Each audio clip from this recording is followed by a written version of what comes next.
Whispers in the window are angry waves. Way ho the sea of souls. Down to the mists as the ocean slaves. Way ho the sea of souls. Way ho the sea of souls. Way ho the sea of souls. Hoist the sails round the eddies and shoals. Hey ho, it's the sea of souls. Now drop the anchor and grab some grog. Way ho, the sea of souls. We'll make a new entry in the captain's log. Way ho, the sea of souls. Hey ho, the sea of souls. Way ho, the sea of souls. Hoist the sails round the eddies and shoals. Hey ho, it's the sea of souls. Oh, way ho, the sea of souls. Way ho, the sea of souls. Hoist the sails round the eddies and shoals. Hey ho, it's the sea of souls. Hey ho, it's the sea of souls. Sea of souls.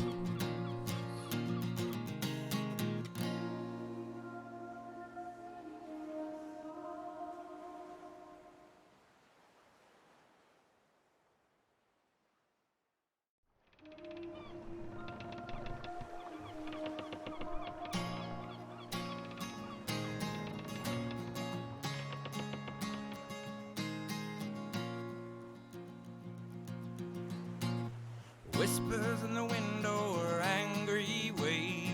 Way ho, the sea of souls. Down to the mists as the ocean slaves. Way ho, the sea of souls. Way ho, the sea of souls. Way ho, the sea of souls. Hoist the sails round the eddies and shoals. Hey ho, it's the sea of souls. Now drop the anchor and grab some grog. Way ho, the sea of souls. We'll make a new entry in the captain's log. Way ho, the sea of souls. Hey ho, the sea of souls. Way ho, the sea of souls. Hoist the sails round the eddies and shoals. Hey ho, it's the sea of souls. Oh, way ho, the sea of souls. Way ho, the sea of souls. Hoist the sails round the eddies and shoals. Hey ho, it's the sea of souls. Hey ho, it's the sea of souls. Sea of souls.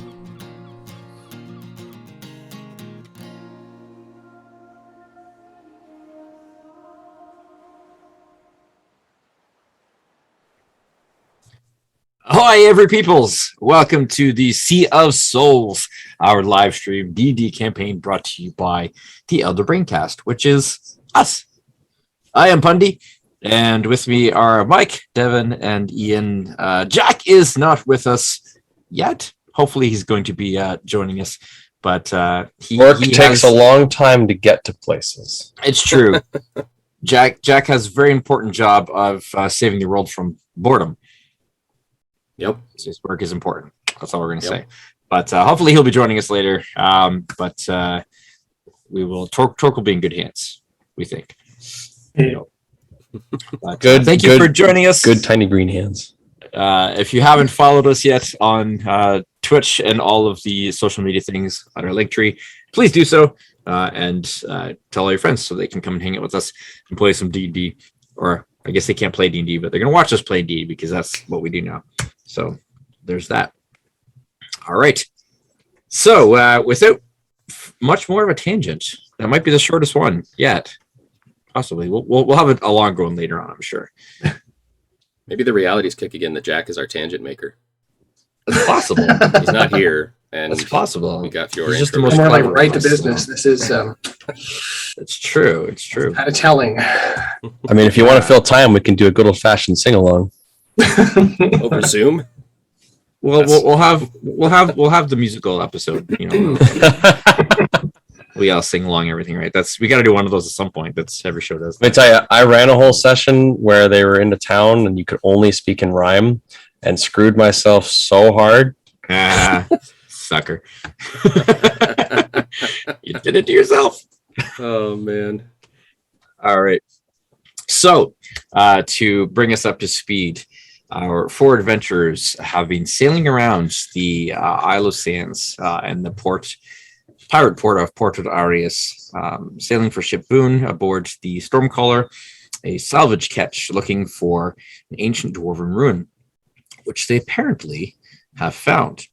After finding a rather large cave opening off the eastern side of the island, down surrounded by coral, entering into the large cave and finding a sort of parade square just sticking up out of the sand with a big crest embedded in the middle, signifying this to be the entrance to the Drakfost domain, an ancient dwarven clan.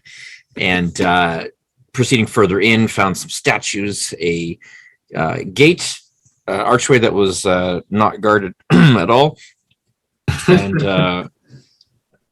just had some nice laser crystals embedded in it. I had some laser hair removal. Yeah. Just a little bit, yeah. As well as laser skin removal. And shirt removal. Yes, laser clothes remoal.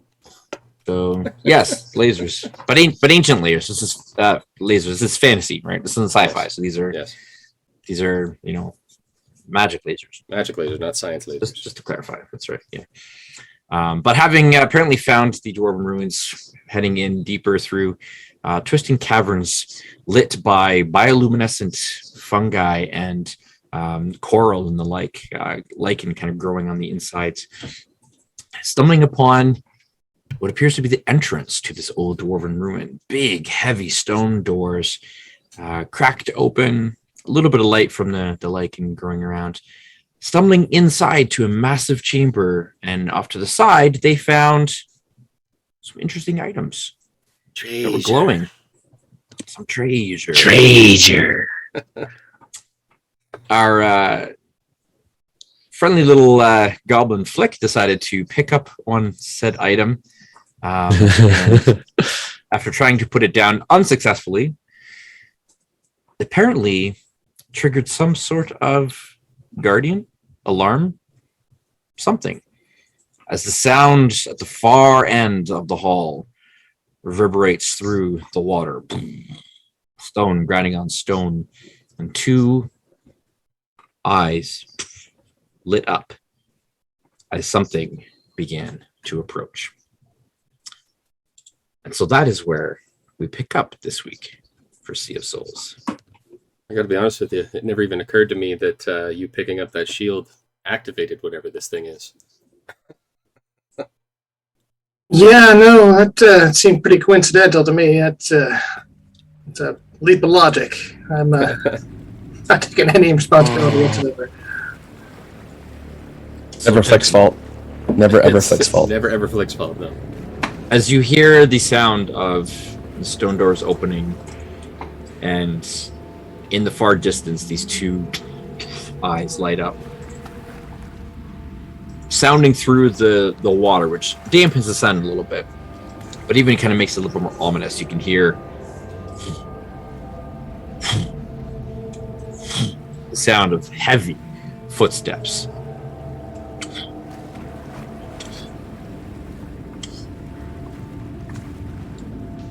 As some huge metallic construct of some sort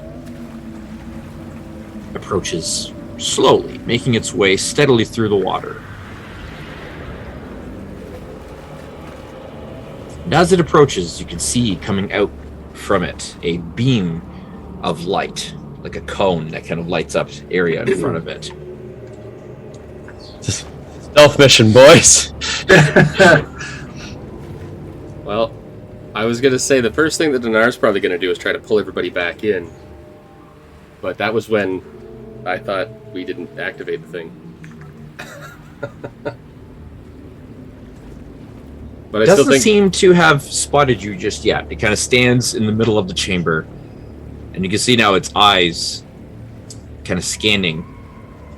And as it turns this way and that, the light emanating from in front of it turns with it. Oh. I mean, yeah, Dinar's gonna try to move back in. Guys, I think we need to hide from this thing. That might be perhaps a good idea.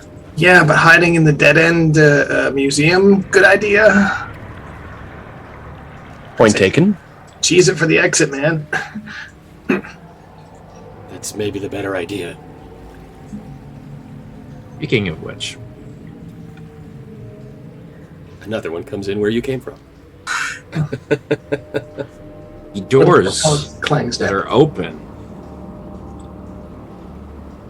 suddenly begin to We're getting Indiana Jones disguise. I've got the whip. close. He's a Boogie.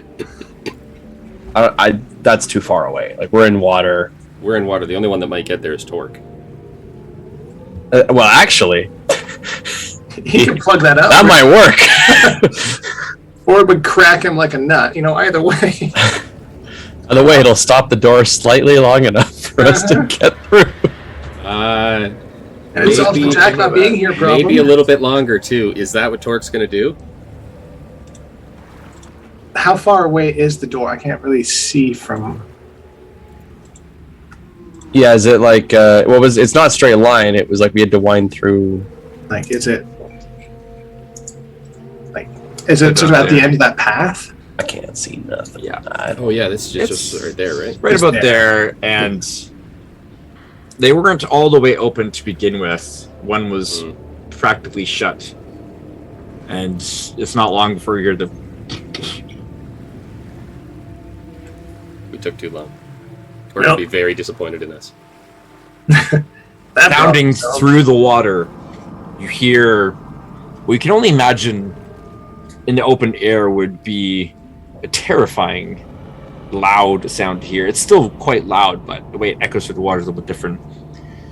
From this machine, this construct, it emanates almost like a foghorn that just kind of sounds and reverberates and actually sends ripples through the water towards you. You kind of feel it kind of wash over you.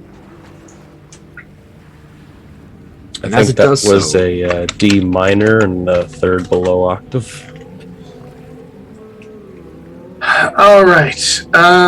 various as it does that, various spots in the massive chamber begin to just softly alight and begin to glow. And as they do so, you can see now, woven into the pillars, the walls, everywhere, veins of what you can only assume to be the crystal-like substance that you found. And This eventually place is waking up. brings the Something's chamber going on. to light. Oh, I don't like any of this. I don't like the statues on the wall.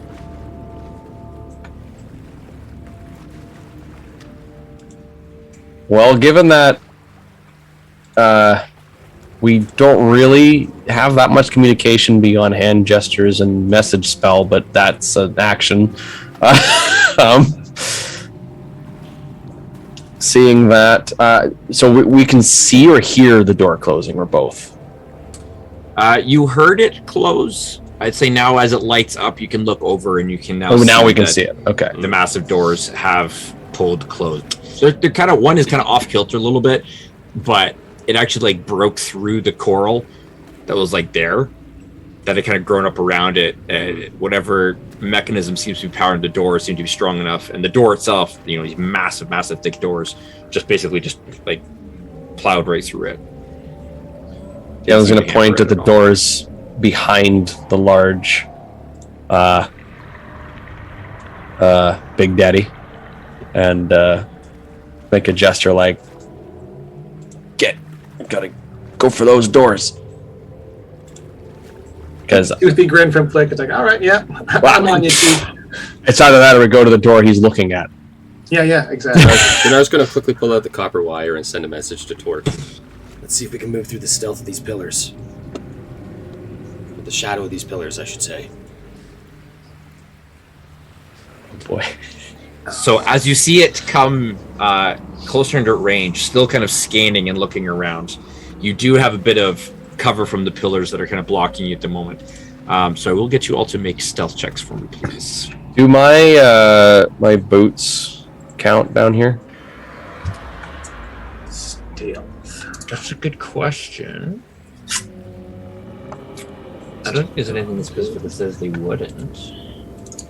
Boop. Hey, 25. Well, it says my steps make no sound regardless of the surface I'm moving across, but I don't know if that would my steps make sound down here anyway. I mean, they would. Sound does travel through water. People, certain creatures and things can still hear sound. Am I walking though? Well, and that's if we don't have. Because I kind of picture that we're swimming a little bit. Well, we'd have to walking. be. You can't really walk No. underwater, like realistically. So I'd say if you're not like actually walking, like weight on the ground, then they wouldn't. Okay, that's what I Apply to figured. that. That's what I figured. Dinar rolled a 15 total. It's 14 plus 1. Well, let's give this a shot. 23! Uh-oh. And typical barbarian. We got a 6 for Torque. Sorry, Jack. 25, 23, and sorry, what did Dinar get? 15. Okay. So averaged out, not too bad. I would expect Torque would, with the swim speed, he could get ahead of us. He would probably end up there-ish. Yeah. Whoever's got control of this token. Well, yeah, he would move at double our speed, right? Because we're. I do. Yeah, you would have it as well. I do not. Yeah, Mike, I give you full control of since you're using your Roll20 screen for He's stream. got the rig, yeah. I I give see. you access to. Oh, I have everybody. You do. Just so that way you can see. So for stream purposes, Right. our lovely viewers can see not only what you see, but What everybody sees. because you should be able to see what the others see as well when you move around. I believe Yeah. it should work that way. So Try not to see what Dinar couldn't see. okay, so as you begin to try to work your way kind of behind this pillar,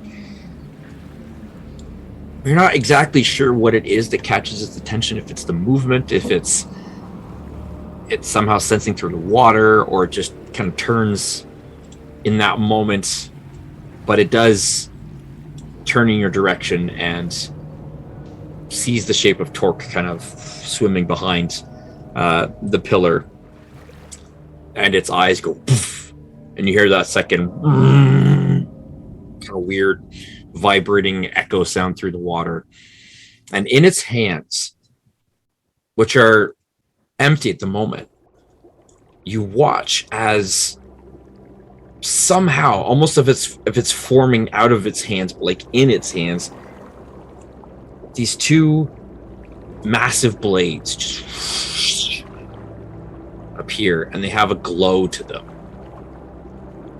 The familiar now bluish tint.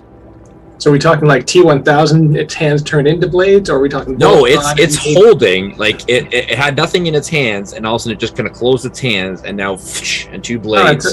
So more Voltron style, horn blade appeared. and sword. Okay, yeah, here we go.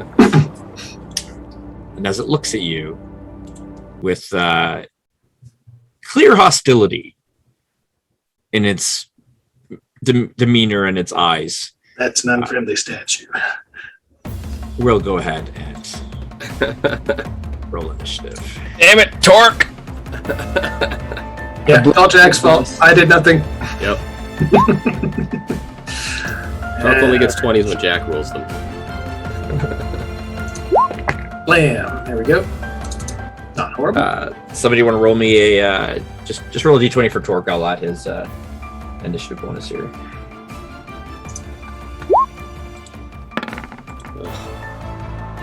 I think that's the worst initiative I've rolled in this whole campaign. That's for Torque you're rolling that? No, Or I is that rolled for yours? me. Okay. Somebody roll me a d20 for Torque. I got it. No, yep. Anybody? Got it. Anybody? Yep. Anyone? 15? Okay, so that's a 17 for him.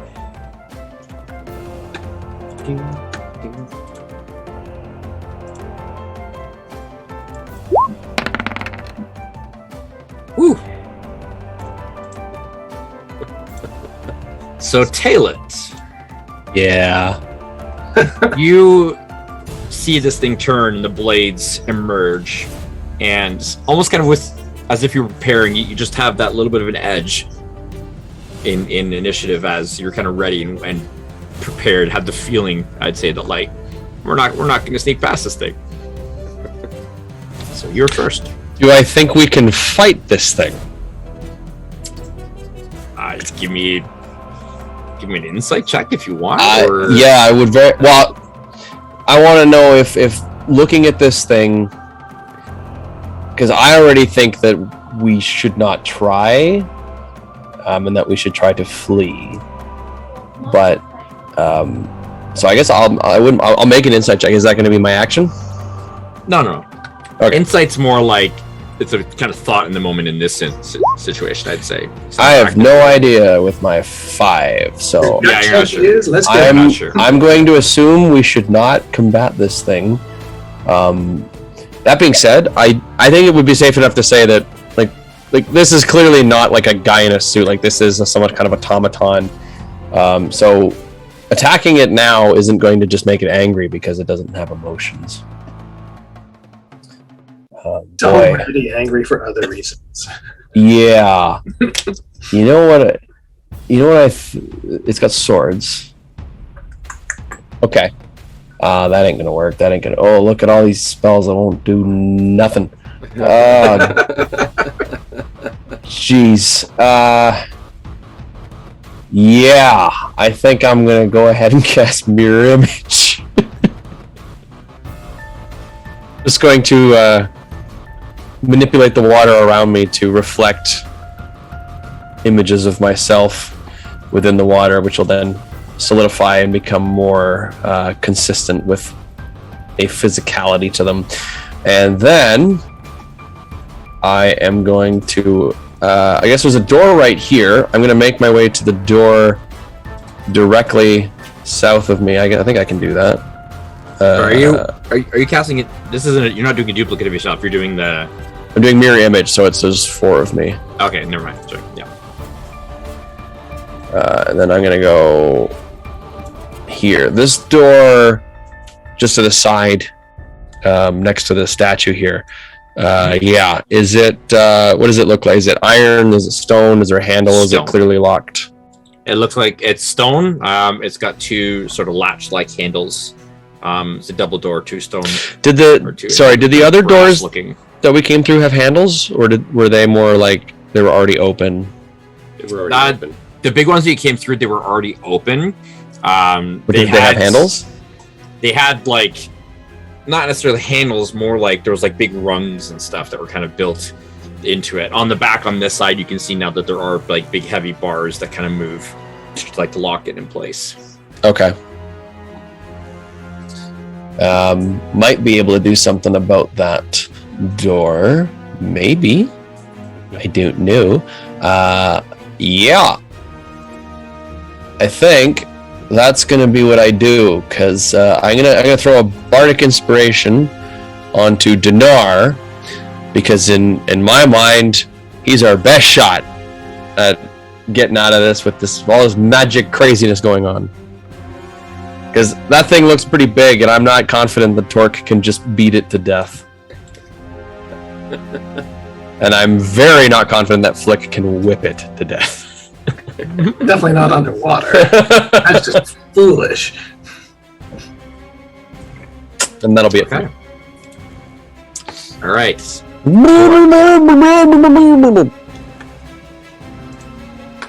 What's Torque doing? What do you guys think? Distraction by charging. It could work. It could work. I really wish Dinar had gone first. Normally, it's good for the bard to go first. I just got nothing for this particular situation.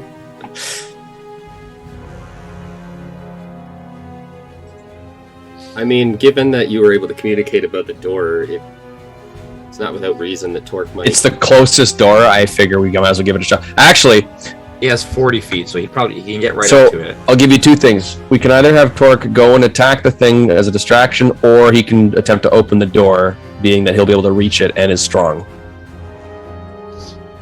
Because I feel like opening a door underwater is going to be a bit of a task. The one here, like by Yeah. that you were looking at. And it might be locked, in which case all of us going towards it is just going to be not good. But if we are able to get through it, that thing is too big to get through. That doorway. It takes up 3 squares. That door Yes. No, it could squeeze. Don't ruin my dreams, Devin.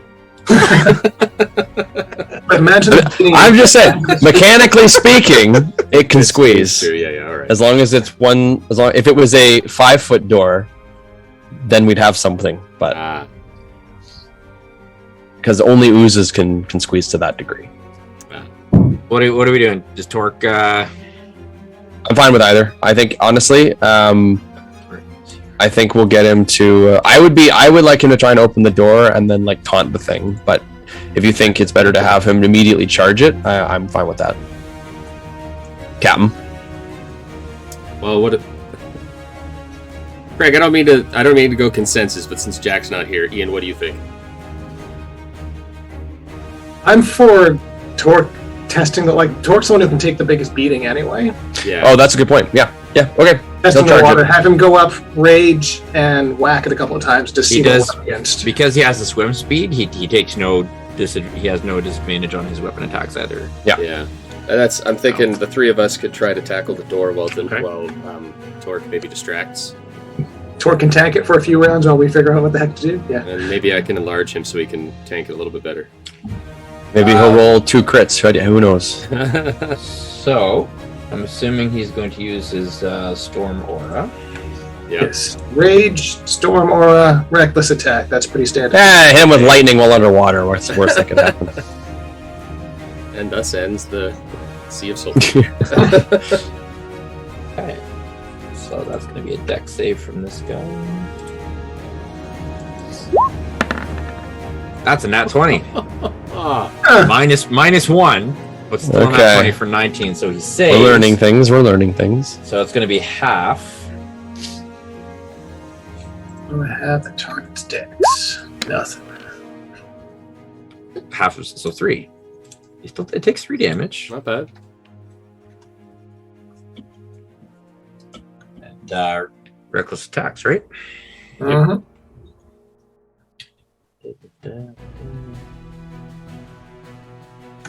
Where's my thing on here? There we go. Alright, so he's gonna go maul on this. That's a 22 to hit. Here's the real tell of whether or not we can take this thing, Devin. Yeah. 22 doesn't hit. Well, the second attack here, just to see. And a 22 and 24, so both of those will hit. Nice. 4, Excellent.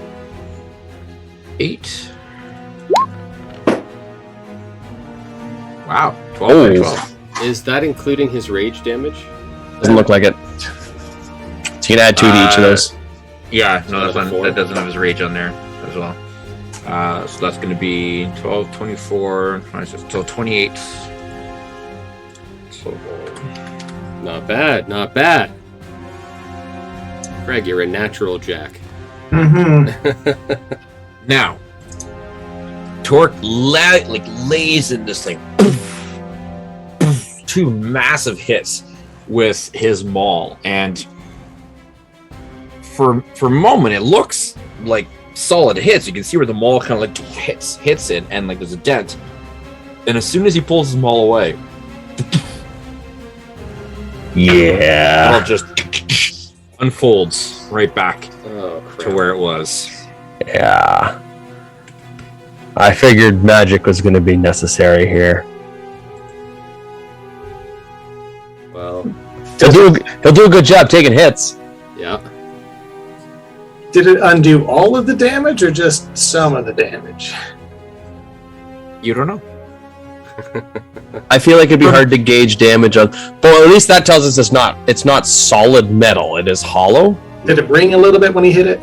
It's more just like a dent. It dented it. It didn't like collapse in. It's just more like where the scratches and dents were. But this It is kinda just for clarification. So this is not like a giant hunk of metal that is warping to move. It's literally like kind of like more like a crafted suit of armor, which is functioning with normal articulate joints. sure. It's a magic metal thing. Okay, I'm just wondering if it's hollow or not. You're hollow. I guess we'll find out. Okay, All right. because It if it's hollow, we can just go inside it and then we're safe. It is the Axiom Automaton's turn. Oh, crap. I Uh, take it He's back. gonna- This will he's- tell whether or not we can fight it. And it Torque with has a target right in front of it. It certainly does. Turns its gaze directly on Torque. The light just kind of beaming off of this thing. All right. Branding blade attack for 20. +7. So 20 will hit.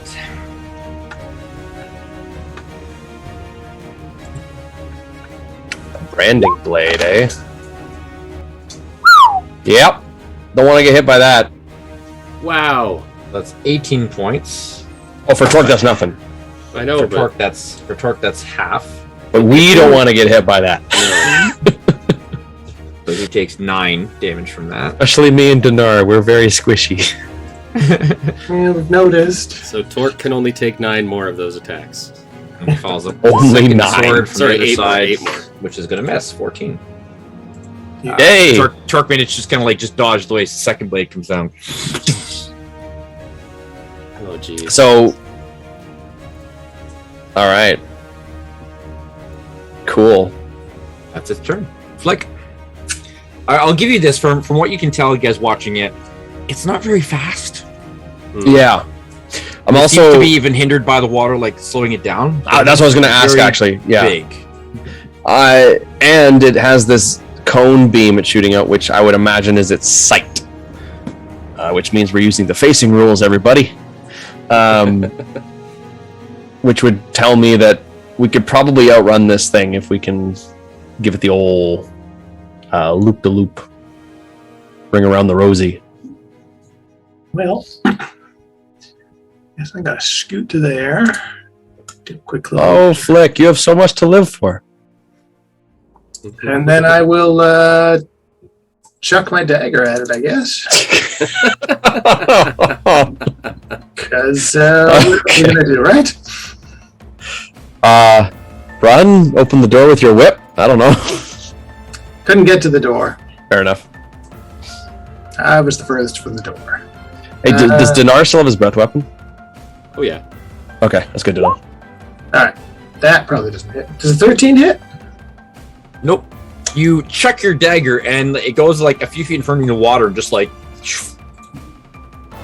just sinks to the ground. Just, You gotta compensate for the water, Flick.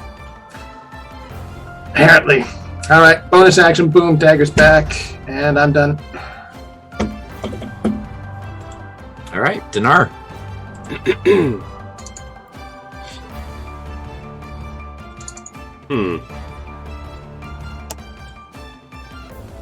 So, technical question. Mm-hmm. Can I cast spells that are bonus action for one and an action for another, or can I only do cantrip and a spell in one turn? Should I say it? It's I- cantrip and a spell in one turn. Cantrip and a Yeah. spell in one turn, okay. Yeah, unless Well, you're a I sorcerer. got confused for a second by that. I was like bonus. No, yeah, it's yeah. So, I have something that I want to do that's a but bonus one action. of them does have to have a bonus action as Yes. the Ah, right. as Yes, the- okay. the That's casting, what I was yeah. thinking of, yeah. Okay. yeah. You can't do two spell actions. Like one of them has to be a bonus action. Okay. But yeah, you can't do like Misty Step Magic Missile. You'd have to do a Misty Step Ray of Frost or something. I wanted to do Expeditious Retreat and Large. Both are great. Both are great. Whoa! Can you reduce it? Oh, I totally could. That's smarter than what I was thinking. I was like, I'll just make Torque Well, bigger. don't get too excited. It's a big, powerful, magical golem thing. It Yeah. could just not work. How tall we talking, Craig? Like I see that it's a large creature, but or not. It's actually huge. It's huge, yeah. So how tall? It's looking about 15, between 15 and 20 feet tall. He's a big boy. I wonder. It's like the size of a house. It's pretty big. I wonder if I was to make it bigger, would that make it slower? No. That'll also give it advantages, and I think it would get a chance to roll against me as well because it wouldn't want to necessarily. Maybe we maybe don't do All right. that. I'm gonna stop talking. I'm gonna start doing. Dinar is going to go this way. 5, 10, 15. That's my movement. I guess I'm dealing with the door.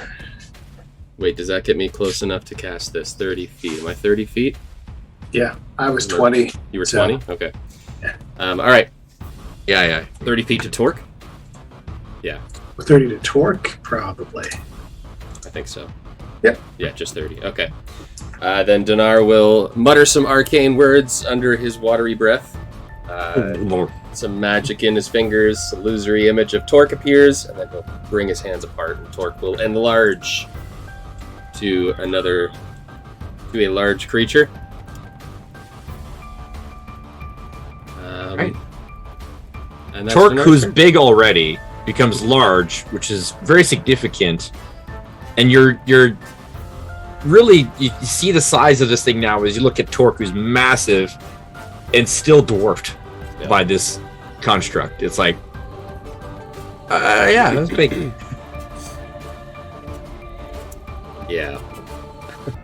Is that it for Dinar? That will be Dinar's turn. That's all his movement. So Okay. Yeah. Monsieur Talent. Okay, I would like to move to this door and see what I can do with it. Okay. All four of me. You checking it out, like giving it a once over? Yeah, can I pull? Is it a pull? Is it a push? So it is, you kind of tentatively, like, the latch works, you give it a push. There's a little bit of resistance, but it does move. Sweet. I would like to open the door I will have you give me a strength check, please. and attract all the enemies therein. It's straight strength? Give me a strength check, yep. Oh boy. Here we go.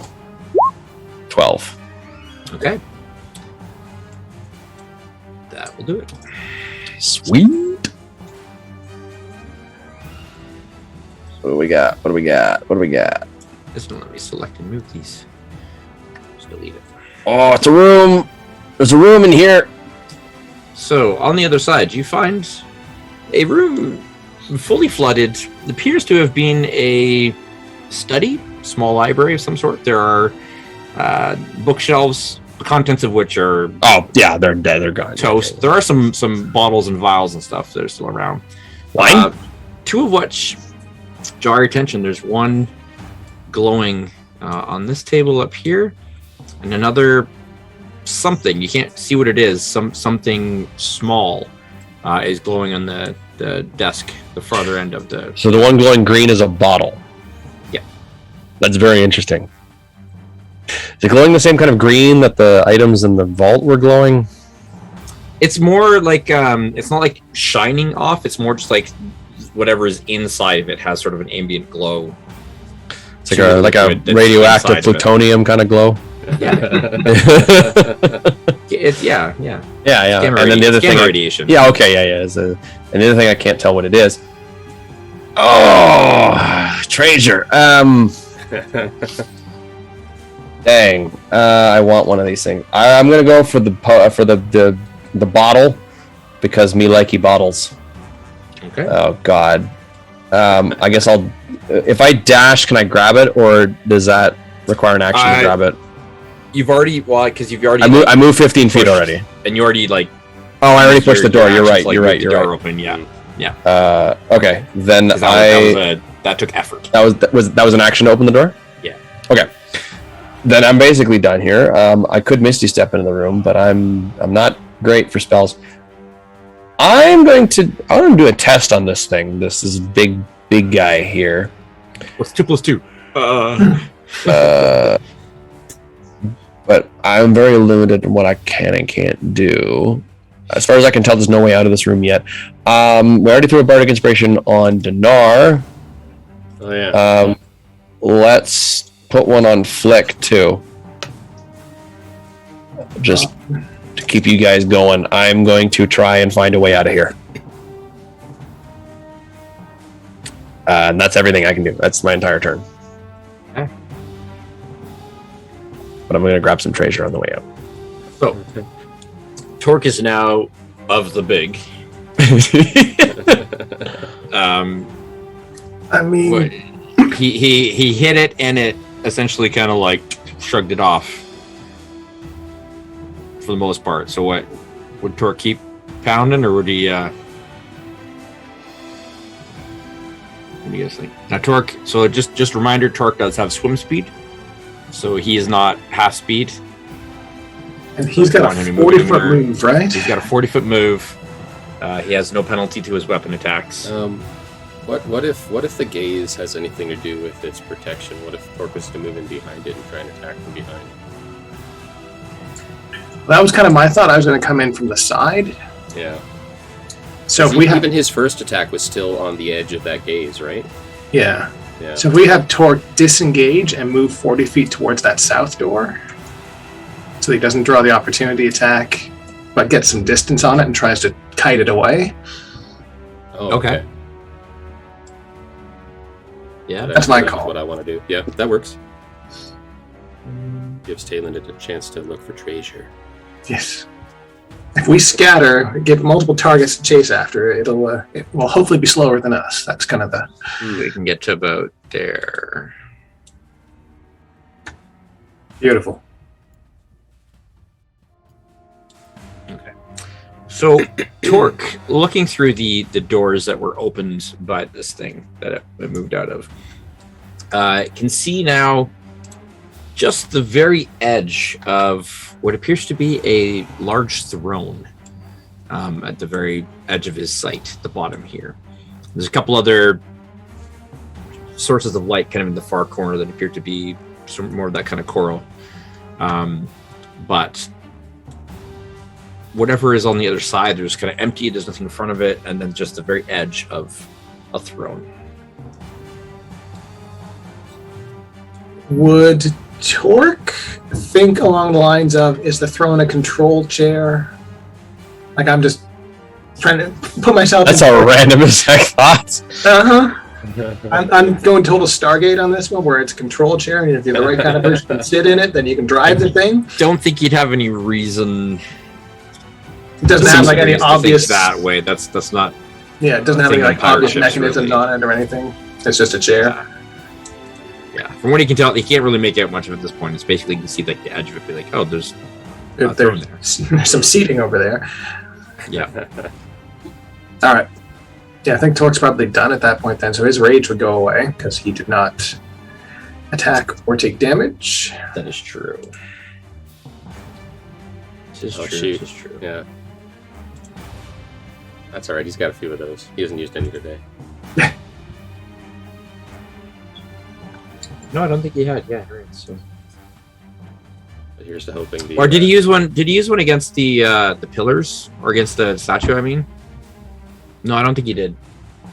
He just kept hitting it. Oh, wait. Oh, yeah, no, I guess there wouldn't be any benefit for him raging against the statue, would there? Except for the damage, right? Yeah. He used his bonus action, so his aura will also. All right. So Now we see Automaton's if turn. Torque. Yeah.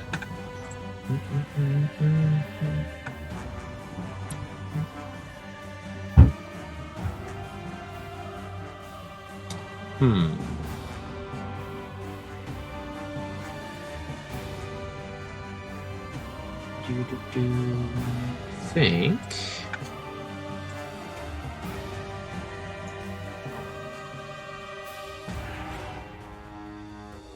Flick. Hello. No.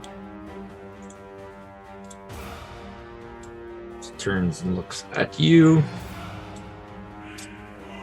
Its Uh-oh. chest plate opens up, Uh-oh. and you see a familiar-looking crystal embedded in the middle that grows and lights. Oh, it's gonna Iron Man me. Iron Man. Yeah. But, On. weak spot. Yeah. Magic missile held. Next time. That's a 24 to hit. Here comes the damage dice. I'm gonna shield that shit Okay. On account of- You could just shield that? because the magic shield. Yep. Oh, it can gives him only enough of an repel armor class against bonus. melee attacks, right? So it's a +1 shield. Shield spell gives me +5. That gives me I'm oodles. I'm over. So you're going to Captain America, his Iron Man. Pretty much. Basically. Pretty much. Totally just There we go. fall behind the shield Yeah. and deflect Yeah. it off. We're nerds. Yep. Deal with it. Yeah. So this beam just like shoots out at you, and your kind of instinct, your reflexes just kick in, and you enact your magical shield. And as you do so, the beam just pulsing off of it just kind of deflects off, burns for a second, and then it goes out. And you see that crystal armor, the chest plate kind of closes over it again. And it's your turn, Flick. Remind me, how do we count diagonals? First 5, one's then 10. Sorry, they're 5, 10, 5? Yeah. Okay. Just double checking. Oh, it's 5, 10, 5? Oh, okay. And then 10. And then 5? Yeah. Okay.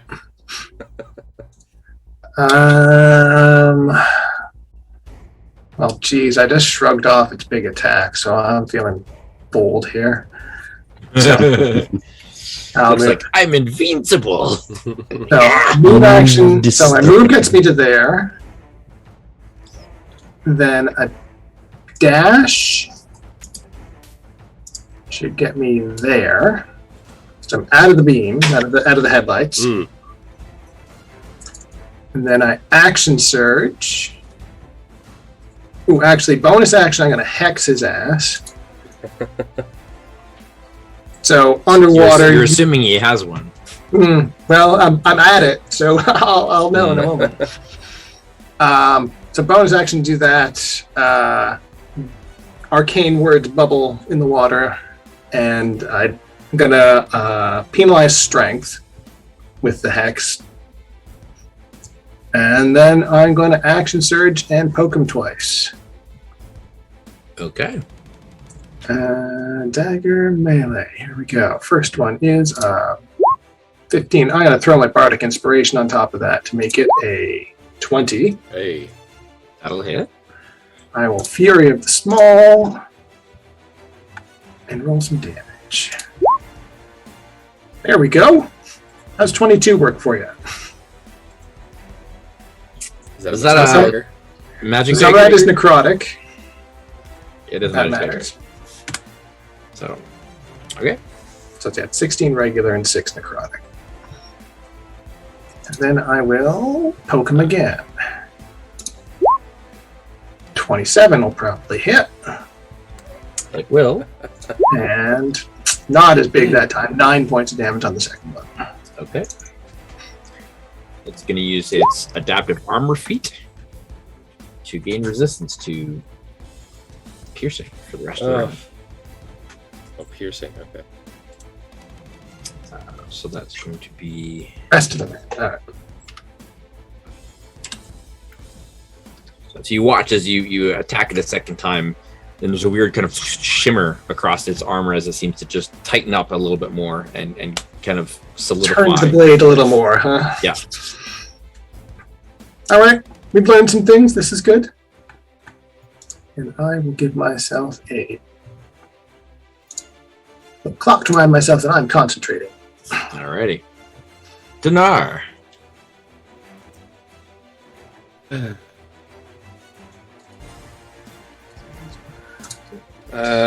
Well, given that Flick is now moved over there, I think Dinar is going to 5, 10, 15 to there. It's probably not going to open up its chest again to blast you.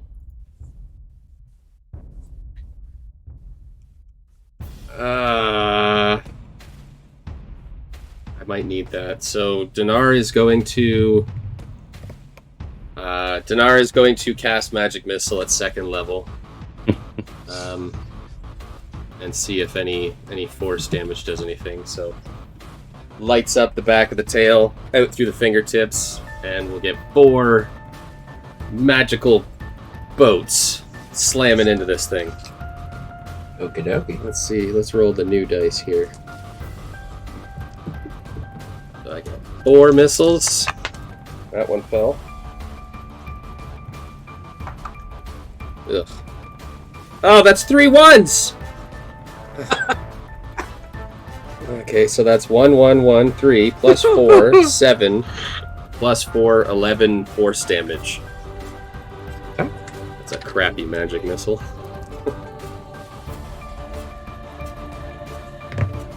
And that is probably all that I can do. You know what? I've never done this before. Let's throw a power surge into that thing. Ooh. So that gives me, once per turn, you deal damage to a creature or object with the wizard spell. You can spend 1 power surge to deal extra force damage to that target. That extra damage equals half your wizard level. So that's not 11, that's 14 force damage. Oh! In face. Construct thing. Struggling. All you see is him going like Dinar's like throwing shade, like throwing up the hands. You'd be like, what? All right. Does my Talon. Can I ask? Does it look like my magic missile does anything different than what Torque's maul did to it? It hits. Leaves a couple scorch marks. Yeah. Oh, just scorch. Seems to connect. All right. I mean, it connects. Like, yeah. Yeah. Okay. Yeah. Alrighty. Talon. Okay. I see big glowy green bottle. I go get big glowy green bottle. Get your treasure. Okay. If this is like magic booze, we're gonna have a good day. So it's about it's like kind of standard potion bottle size. It looks like probably the size of like a cure potion kind of would be, and it looks really thick as it's kind of like moving around, inside this bottle. Syrupy. And yeah, very kind of syrupy texture to it. So,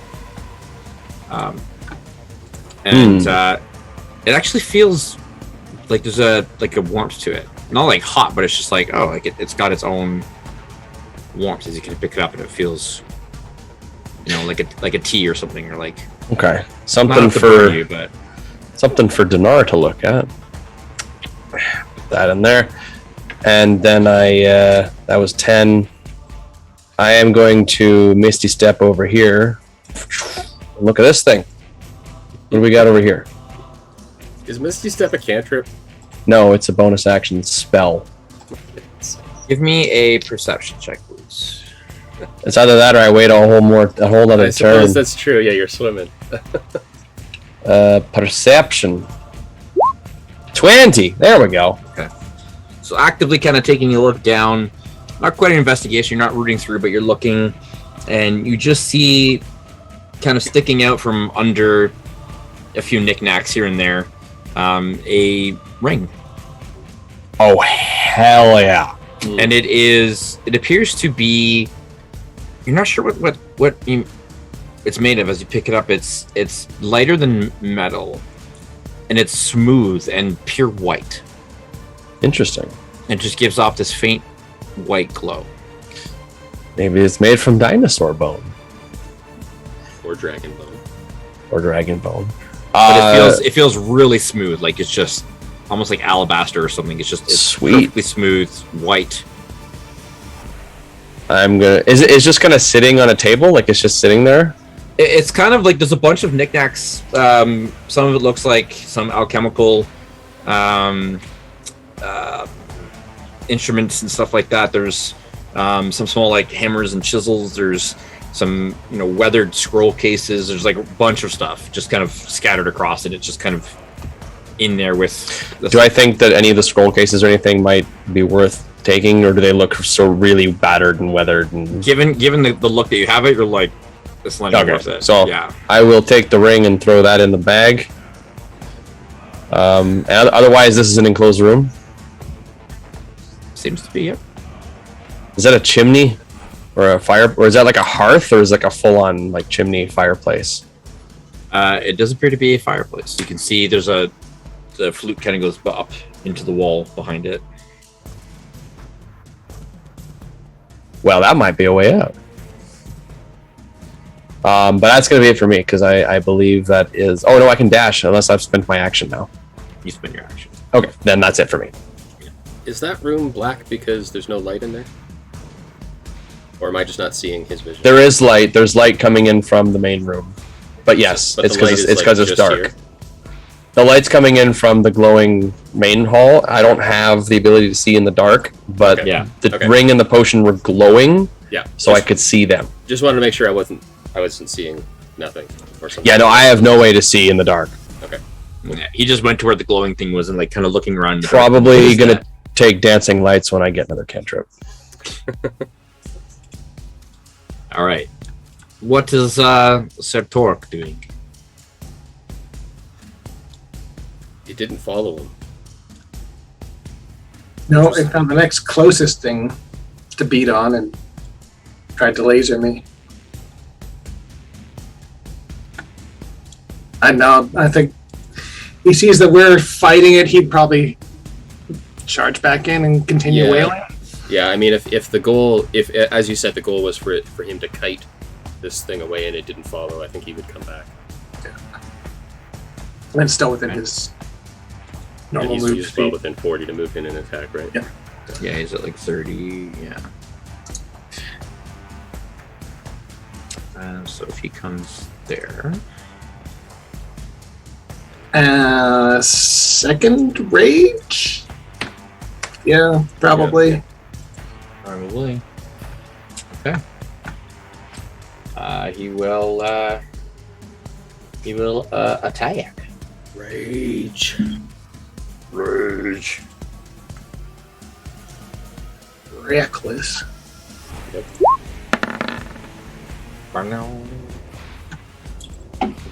Ooh, here's a test. Just 18 just hits. Alright. Good to All know. right.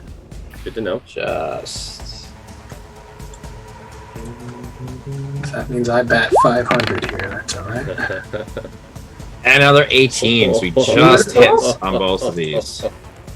What? For 11. Plus 8. Plus 9, 10, 11. So that's going to be 8, 12. 24, 25? 23. 19 or 23. 4. Yeah, so 23. Yeah. 23. Okay. And he's going to shrug off some of that. Again, the non-magical, it seems to not have as solid as a. Oh wait, he's enlarged as well, so he gets an extra D4 on each an of extra those. D4 on both of those attacks. That's right. Good call. So 3. Better than nothing. Mm-hmm. Add an additional 3 to that. Okay, and I believe that's it for Torque. Yeah. That'll bring us to the Automaton. Right, turn, you junker. He's going to use his regeneration as you watch, as he kind of like, there's a little bit of a pulse, and the light in the room just flickers ever so slightly as you see some of the crystals kind of dim for a second, as he seems to kind of almost be drawing from their power, and perhaps kind of solidifies himself a little bit more.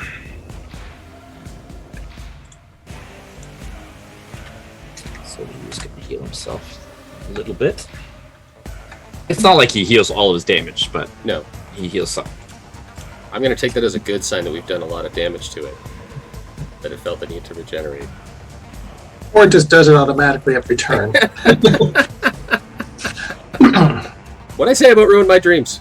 I know. Don't crush his hope. It's all he's got. That's all I got.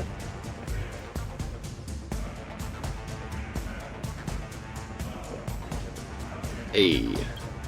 Turn his gaze towards Torque. And we're reckless attack, so it gets advantage. Indeed.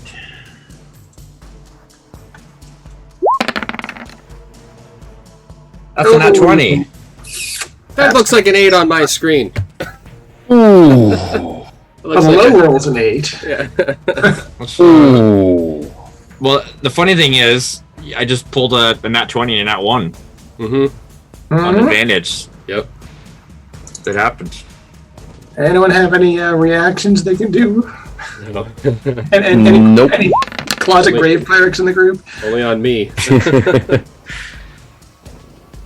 Not too bad, not too bad. That definitely could have been a lot worse. You rolled 2 1s for damage. Yeah. I know. Yeah. Good job, Craig. Good job. Yep.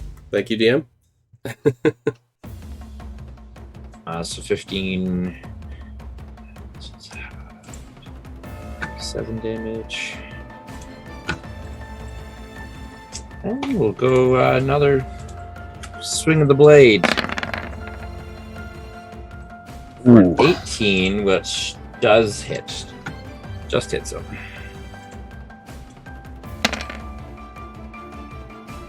For 8, halved to 4. That definitely could have been a lot worse. Yep. Mhm. Yep. Could have been. I was rolling low on those 6s there. Yeah. So, yeah, Torque's doing okay. He's taking 20 damage so far. So he's down to 71. Oh my goodness. He's basically dead. Yeah. Totally. Spread You it out know, right now. Flick. I will gurgle encouragingly at Torque. Totally got Gurgle it. encouragingly. And then I will stab it twice with the old dagger here. Alright. Yeah, here we go. There's a 1. That's a miss. And 2. That's a hit. Hey. Another 5 necrotic and 10 piercing. Okay. What can I do to this thing that's not force damage? Do I have anything else? Don't really need to move. Yeah, no, I'm good. Carry on. All right. It doesn't seem to adapt its armor to you this time around. Or to Torque. Limited number Dinar. of them, or it's getting confused by all the different damage types we're throwing at it. Yeah. Well, I'm running out of spells, actually. So... Can't do anything concentration. I guess now that its back is turned to me, I will try to throw some magic missiles at its back. I'm only going to be able to cast this at first level. This is just going to be 3. But, Okay. magic up the tail. A bunch of ships come out the fingertips. And let's go. Not 1s this time. Dinar's throwing shit at this thing. I said not 1s! I rolled 3 1s! Oh. 1, 1, and 1. Fired. 3. Plus my 3. This is the worst magic missile ever. I need willpower. Okay, so 6 damage total. It's like instead of a wizard's magic missile, it's like a magician's magic missile. Like, Can I use my bardic inspiration to make it more powerful? No. Is that only the magical inspiration. Or is that only on the attack? Yes, you can. You can add it to the damage. Hey. So you can add a d6 to that if you like. I need to do more damage than 6. 2 will work. 2 more damage. Make it All 8. right. 8 force damage on the back of this thing. I'm still expecting another one. I mean, a 2. That's like 2 magic missiles worth right there. That's Goodness, wow. yeah. Actually, That is. counting a 2 would be another additional 1 magic missile because Yeah, it's a true. d4 plus 1 each. That's, So there you go. True. that's great. Okay. All right. So math happened. Yeah. Anything else for Dinar? Dinar's going to continue moving over here, so 5, 10, 15. And that'll be his turn. Actually, he'll come down 1. That'll be it there. So you moved. Did you move before that?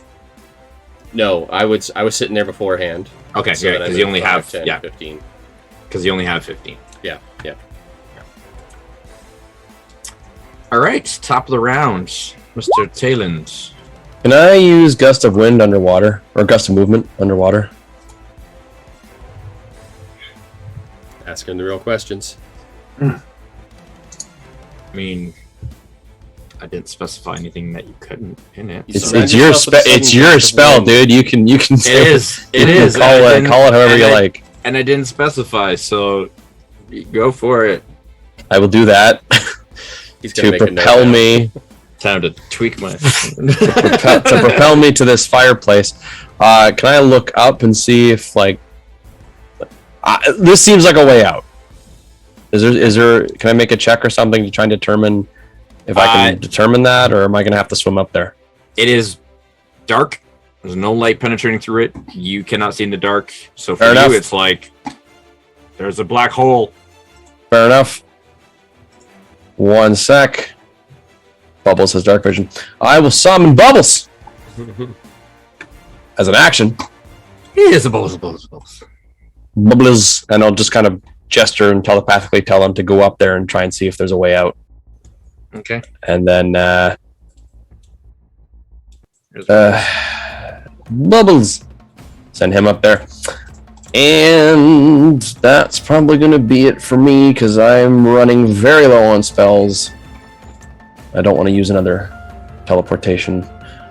I can't do anything else. I just did my action. So that'll be it. I can't see anybody other than Torque, and to be frank, he doesn't need my inspiration at the moment. I'm hoping this leads somewhere, guys. We can get out of here. All right. Torque gonna just keep laying into this thing. Uncork Torque.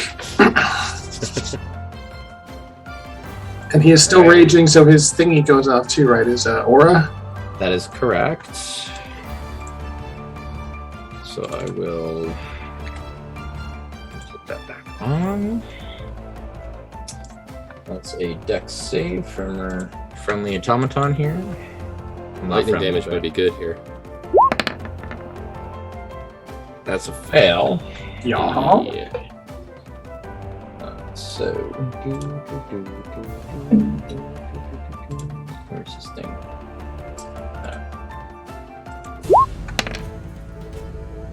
3. But he takes all of it. And likes it. All right, Torque will go ahead and make reckless maul attacks here. Reckless maul. I've been there before. Wasn't very good. That is gonna miss. 15 will not penetrate the armor. Second attack. 18 will hit. Very good. 4. 11. Plus 2 raging. Plus D4. And large. Plus 3. Hey. So 16 damage. Not gonna take all of it though.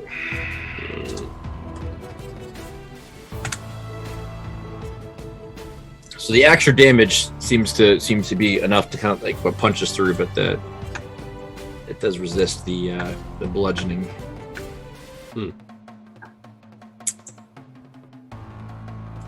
And that's probably it for Torque, eh? Yeah, pretty much. Just wants to like do a little bit of a dance. Yeah, we've got him hedged in now between me and the little guy. It'll be fine. All right. I think.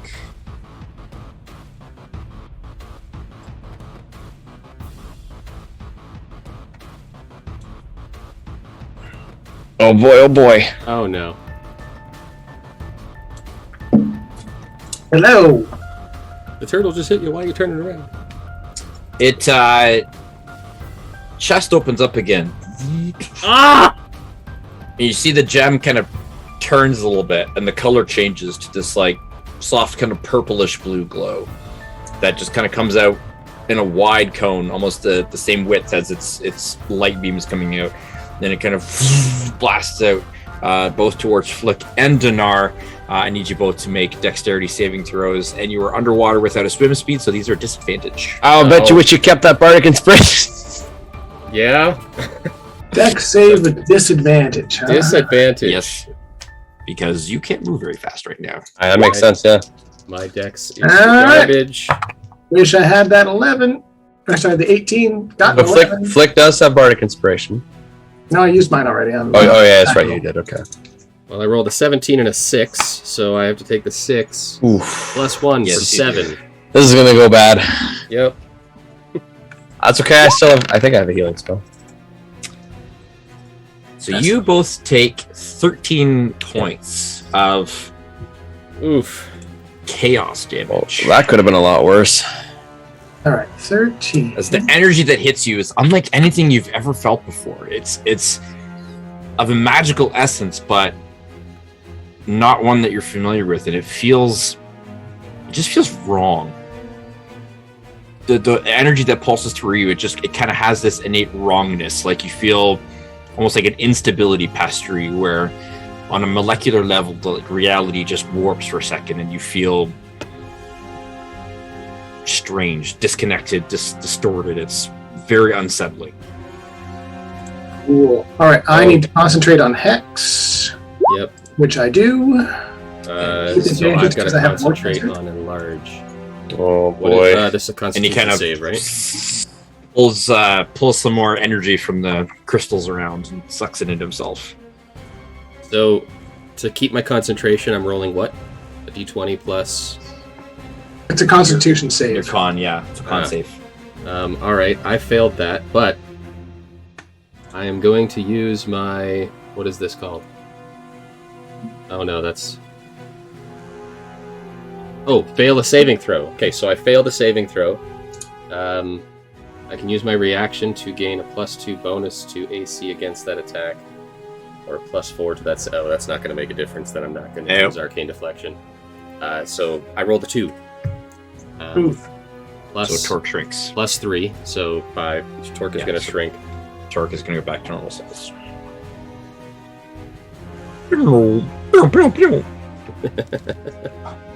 Mario shrinking sound. Yep. And I'll just say, Dinar is hurt. Like, really hurt. He says that of himself in third person. Dinar is hurt. Dinar is hurt. This isn't good. All right, Flick. All right. Well, now I've got something to do with my bonus action, so I'll second wind. Yeah, 13. That's like 90% of your hit points, isn't it? Well, I had already used life transference. I won't add Hex to my second wind, but I'll heal for 7. Thank you. I heal for 7, but take 5 damage. So All right. Top up a bit with that, and then I will poke it with my dagger a couple of times. So, dagger 1, that's a hit. that is a hit. Boo, 11. Okay, and it is going to use its adaptive armor. Check. Dagger 2 is a hit. So 2 necrotic, and then 11 piercing, which becomes 5. So 7 altogether. It's looking beat up. You guys have definitely dinged it around and punched a couple holes in it, so It's Between its legs, I'll wave at Torque and give him the double thumbs up. And it does some good damage to it. pantomime, keep banging. And since I still have movement, I will scoot this way in the hopes of maybe drawing it away from Dinar, who I heard gurgle behind me that he's hurt. Or someone told me Dinar is hurt. I don't know. Somebody, yeah. Here, You could probably physically tell. Yeah. I'll give you guys a health bar for it there.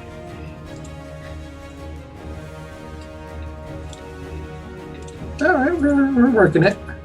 Yep. All right, Dinar.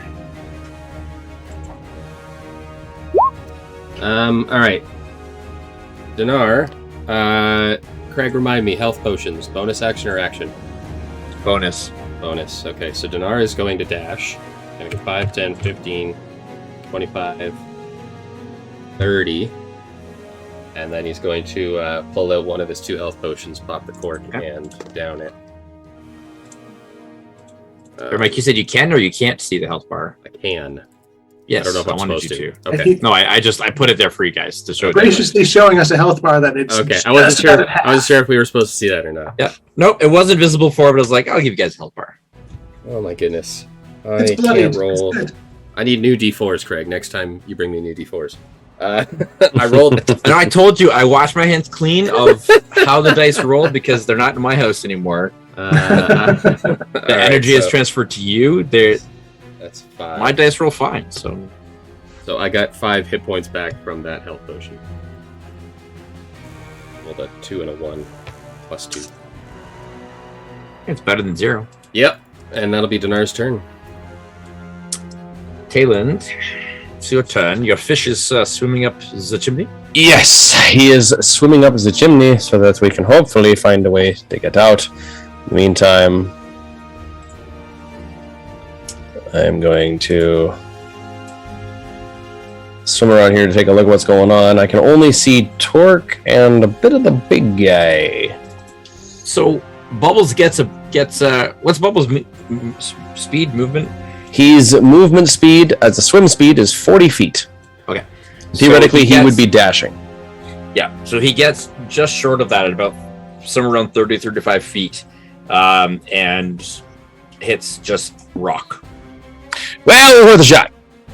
And it's weird. It's like the chimney would continue, but then it just suddenly meets So it's caved in? rock. It's hard to tell. It's not like parts of rubble. It's like just. It's not like flat. It's like almost like a boulder. It's like, but it's okay. It's like almost like there wasn't rock there, and then there is, and it's like the chimney just meets rock, and just stops. Well, unfortunately, I'm the master Unevenly. of water and air, not earth. So that is out of the. Haven't visited the Earth Tribe yet. Correct. Yes. Exactly. All right. I'm gonna have to hit a bus and say dash to get here and see what's going on. Okay, I can see Flick. Can I see? I guess I can see Dinar, right? From here? Depends on how big these things are. Can you see Dinar? That's the question, yeah. Yeah, you can just make out Dinar. On the far side of the brazier there. The braziers are only like 2 feet high. They're not like massive big things. So does Flick look like he's hurt? No. I second winded. I topped up. I'm practically at full still. Okay. 43 or 49. He does a flex to you like I'm good. Yeah, no. I am going He does great up until he doesn't. That's kind of the way it goes. I'm going to hold here then. Okay. But I'll be going in like waving my hands back and forth like this is not a way out. Okay. After having spent like 20 minutes or 20 seconds 20 seconds in this room. All right. Monsieur Torque. Smashy smash. Yeah, continue the pummeling. Okay. So doesn't get the benefit of the enlarge this time around. But the deck save, the aura. Oh, yeah. I'll do that in a second here. 22 to hit. Yay. Go ahead and do its deck save here. Why did that roll there? Well, gee, a 3 is definitely going to be a fail. Yeah. All right, so first maul attack. Ooh. Nice. That's All right. 13, 14, 15. Nice. Minus its resistance.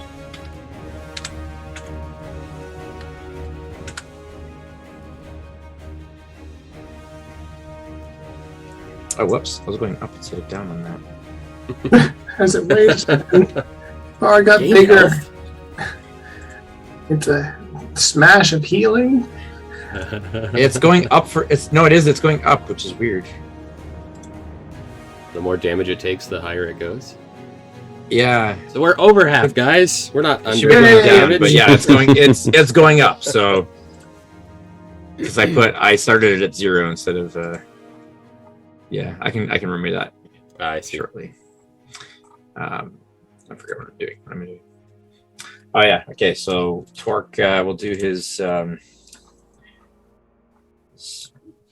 attack. aura. Well, you can make sure you get his aura in there D6 first. So for the aura okay, for 3. So plus 3. And now we'll do his second attack. Maul attack for Nice. 26, almost a 20, 19. Nice. For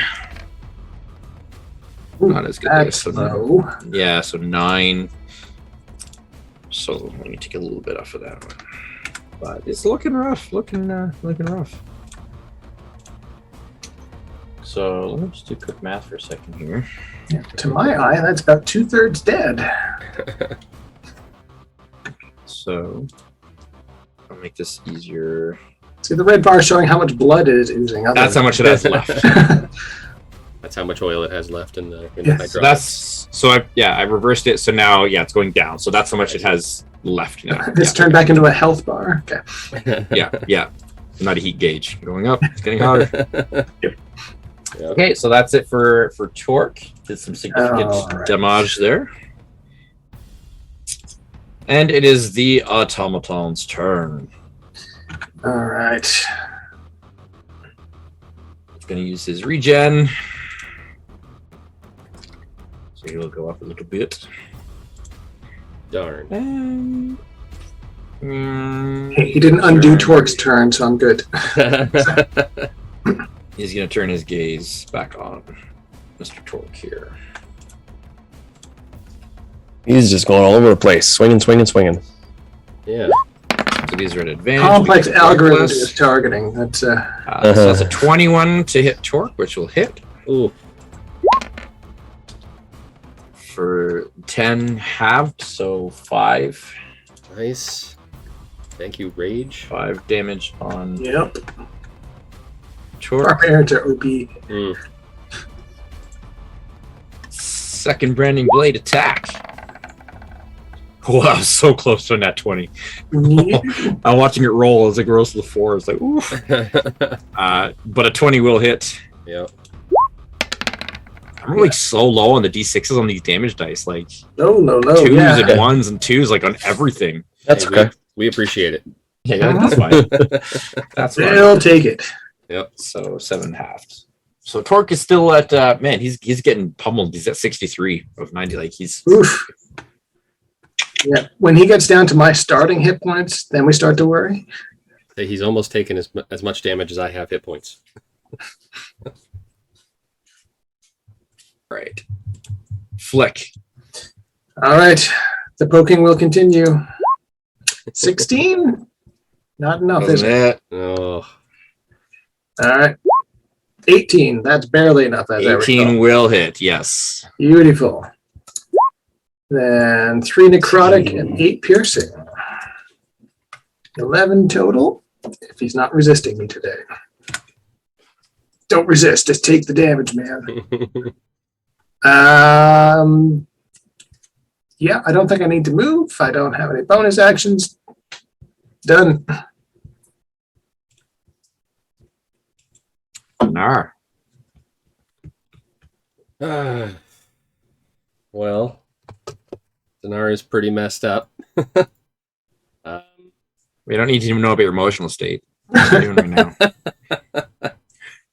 Let's go 5, 10, and then Dinar's going to sit like right on the edge of that pillar and just kind of peek around, and he's going to prepare a third level.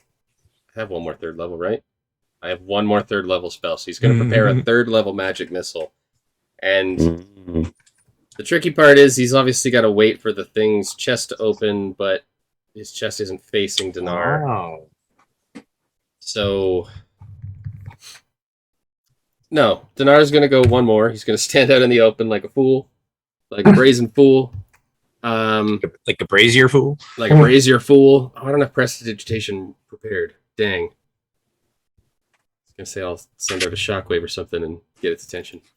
All right, well, Dinar's going to stand there in the open and then prepare a third level magic.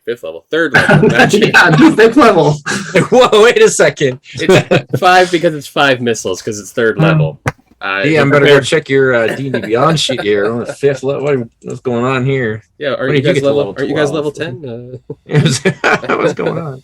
All right, so you're preparing it specifically for if Dinar can see its chest open and hit that target.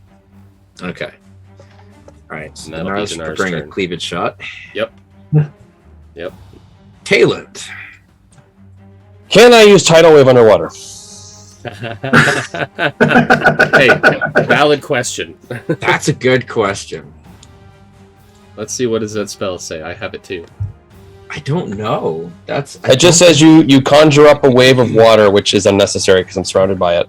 It crashes down an area within range. The question is basically, if underwater, can you be hit with enough force to, damage you? Oh heck yeah, currents, man. Yeah. I'd imagine it would be like reflavored as instead of a full wave, it's like an underwater eddy. Yeah, just it's like a current or riptide or something. Yeah. Hey, riptides are a real thing, and they can suck you all over the place. So. They could ruin your day. That's I'll just call it undertow. Yes, I will accept it. Okay. As undertow, you're casting undertow. I am casting undertow. Yes, you are. one more Big guy. Dex save. It's a dex save, exactly. That's the important part. Hey. And it knocks him prone. What are you talking about? He's amazing at dex saves. Hey, Got a 5. He can take 20 bludgeoning damage and be knocked prone. But he does. He's not knocked prone. He takes the damage, but he doesn't. He's immune to prone. Right, fair enough. Yep. A current of water just flies out from Talon as he swishes it towards the creature with his hands, battering it and tossing it around, and then he moves over here so that he doesn't immediately get attacked. It's like, ha! Oh, there's another door down there. I'm gonna start making my way.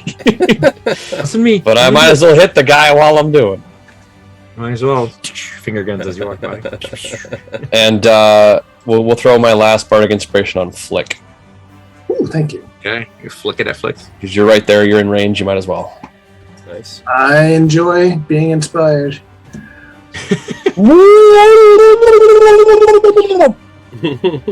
You assumed that it was something inspirational that he said.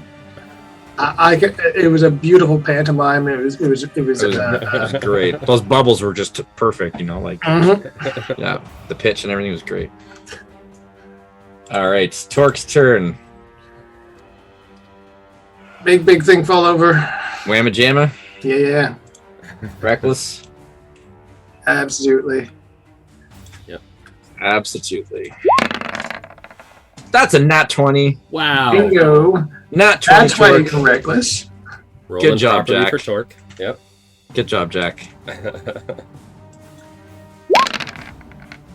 Oh, 6 is in there as well. dang. That's a Holy solid crit. stink. That's that's a lot. What is that? That's numbers. Including rage damage will be 25. Wow. 25. He shrugs off a little bit of that. But not enough. He's looking very, very rough. His like eyes are like the light in his eyes is kind of sputtering a little bit. Crit again, crit again. The arm, one of the arms is kind of like hanging, starting to like go loose a little bit. Is Go team, go team. Torque's gonna get another one. all right. Second attack. Here we go.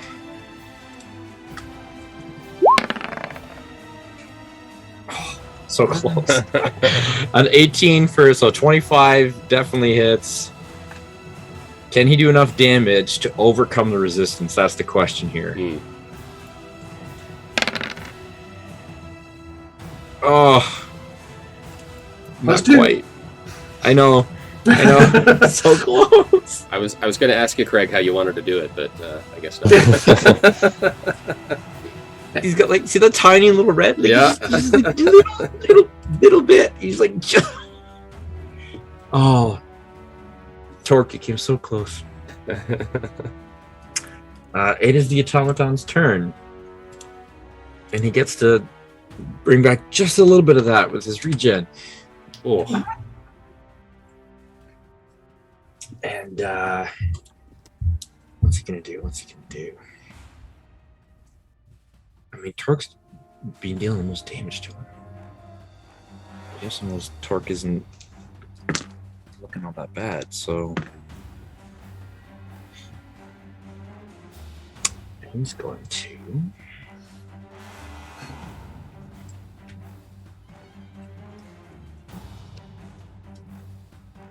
I can't see both.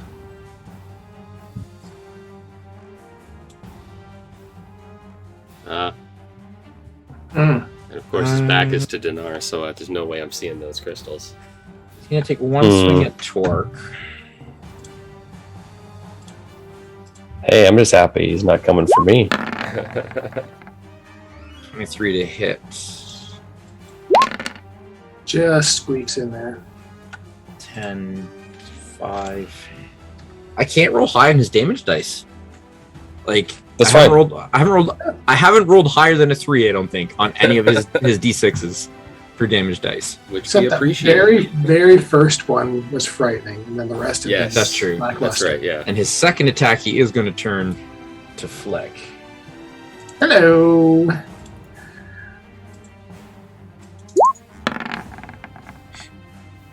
For a Ooh. 25 to hit. Yeah, Ooh. that doesn't matter whether my shield works or not. So yeah, carry on. And now I roll 2 5s. 14 slashing damage as the Ooh. big sword Alright. comes. That kind of sucked. But its light is like, eyes are kind of like sputtering. You Yeah, can see. I'll give him back in kind. Sparks I going need to concentrate on my hex. Oh, which I do. Nice. Hex, yeah. Yeah. Hex, yeah. All right. Stabby Fleck. stab. I'm going to bring him down. 18. That hits, I recall. 18 hits. It does. 9 piercing, 2 necrotic. Then the follow through, Oh. 23. It's got like the I was going to say, I can't even really see it. 23. 1 necrotic. 11 piercing. As long as he's not resisting piercing this time, that probably will finish him off. Like, describe the scene for me, please. Hey. Oh! Well, he turned around to bash me, and that obviously opened up whatever I needed to get at. We've already beaten the crap out of this thing, so there's bits hanging off, so I can get inside and just find the... I'll cut the wire that's connected to the big glowy thing in the middle, and he just... Cut the red wire. No, the blue wire. cut him off! Screw it.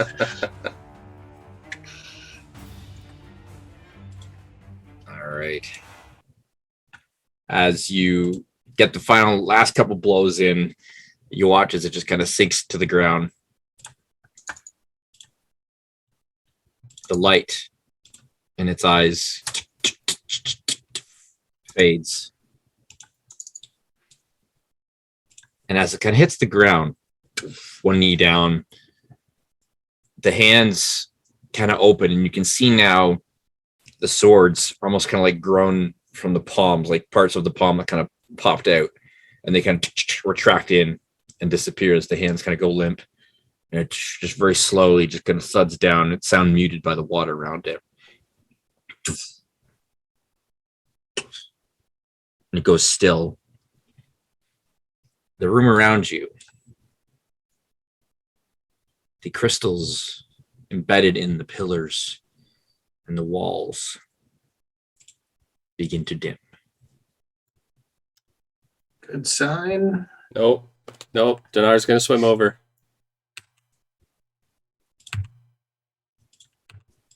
Moving slow to see if you stop me.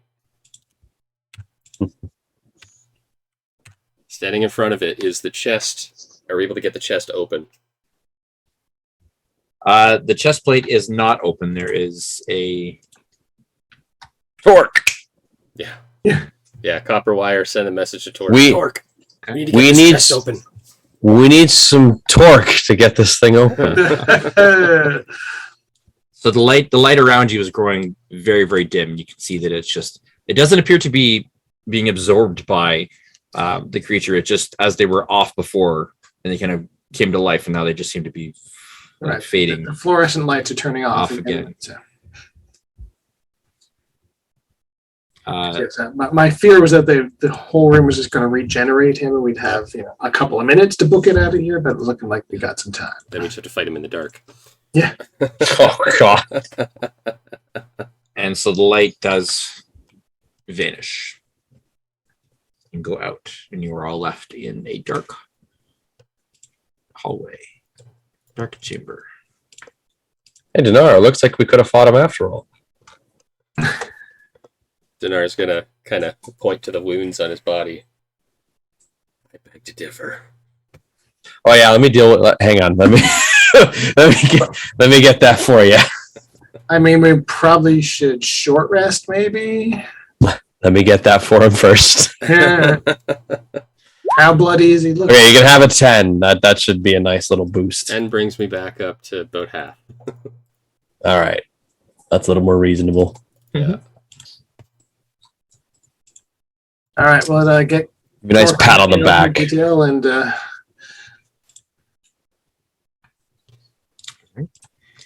So as Dinar, we, can you take a look at these for me? I found some treasure. Some treasure. As you prepare to examine a few things moving forward, we will pause and take a quick break, and we will be back very shortly. See you soon. Don't go anywhere, or at least come back if you do.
Welcome back.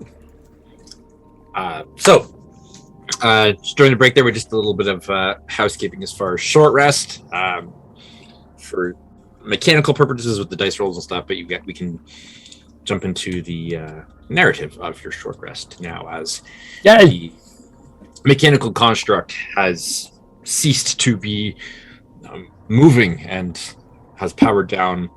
But the no longer animated. It is no longer automaton. No longer automated. But the room around you is dark once more, with just a few light sources from the lichen and the coral that's kind of glowing here and there. But the crystals embedded throughout the chamber have gone dim and dull once more. Yeah, I don't trust this damn thing, so during the rest, I think Flick is going to be systematically removing the feet just to make sure that it doesn't come after us again. Give me an investigation check, if you would. Sure. I'm investigating. How's a 20 sound? 20 sound good? 20 sounds great. That's how old I am. Actually, I don't want to be 20 again. No. No. It becomes quickly apparent to you that the construction of this entity is like nothing you've ever seen. You've seen a few, steel constructs and golems and the like, and this doesn't have any of the parts and design that you would expect.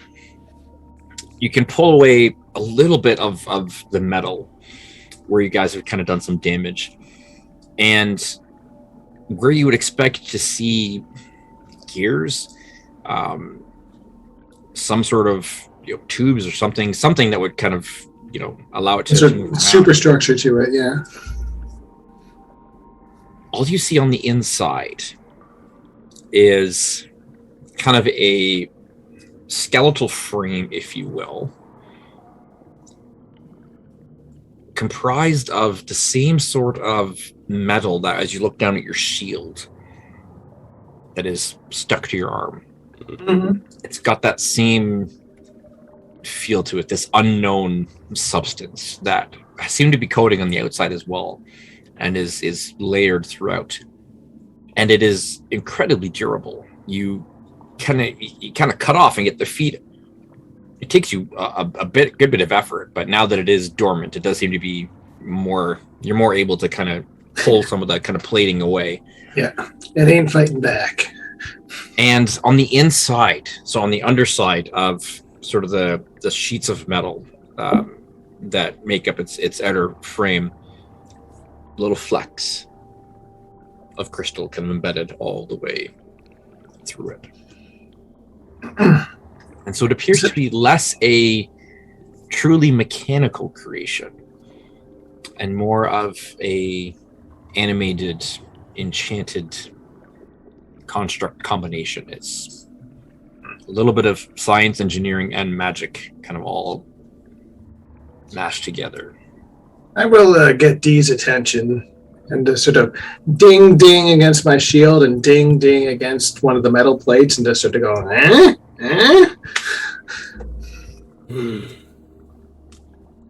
And the sort of it's the same crap. I think Flick's shield is going to turn into one of those. You really think he's deduced that? That's what I got out of it. Also, can you look at this ring and this liquid? Can I drink this liquid? I want to drink this liquid. I mean, I can take a look. I don't have the ability to identify yet. I can see if they're magical. Although that might be assumed at this point. I mean, they're glowing. So probably magical, yes. In that case, I guess I'll hold on to them and see if after spending an hour looking at it and testing some stuff and see if I can figure anything out myself. Well, during the hour of your short rest would be a time, if you wanted to spend some time during that, I would say you could. That would be lovely.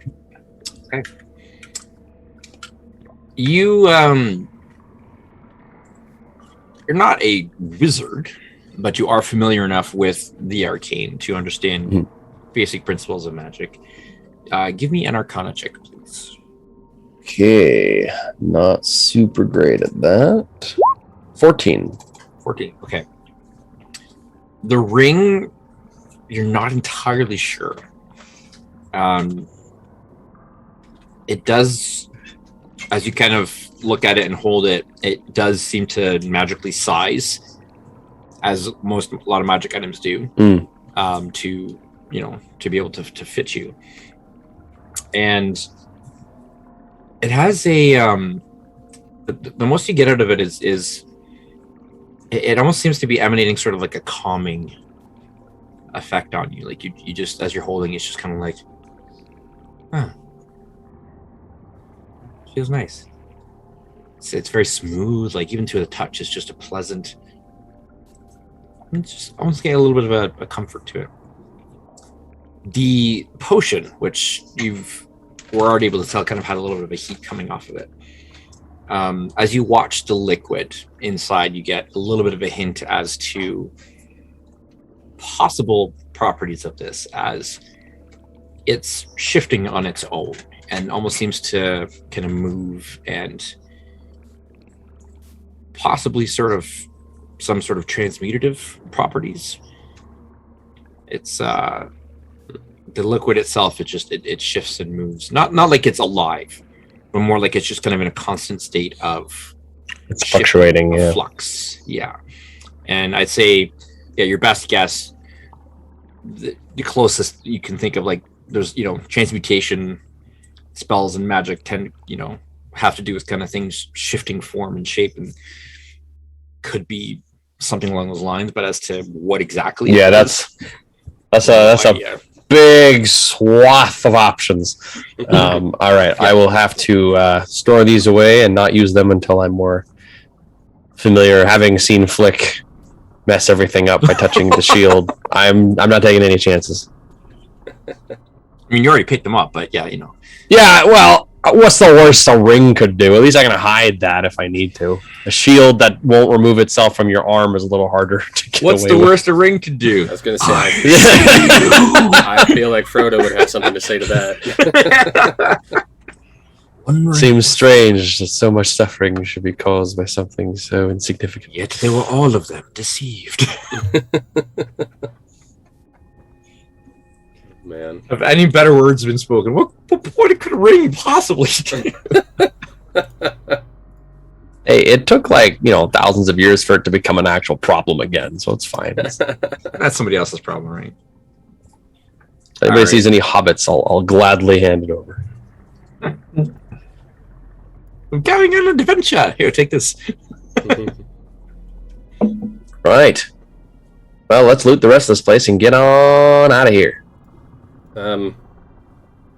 If it's allowable within the realm of a short rest, Dinar did notice a hole in the wall on this side as he was hiding. Ooh, do they have good drinks?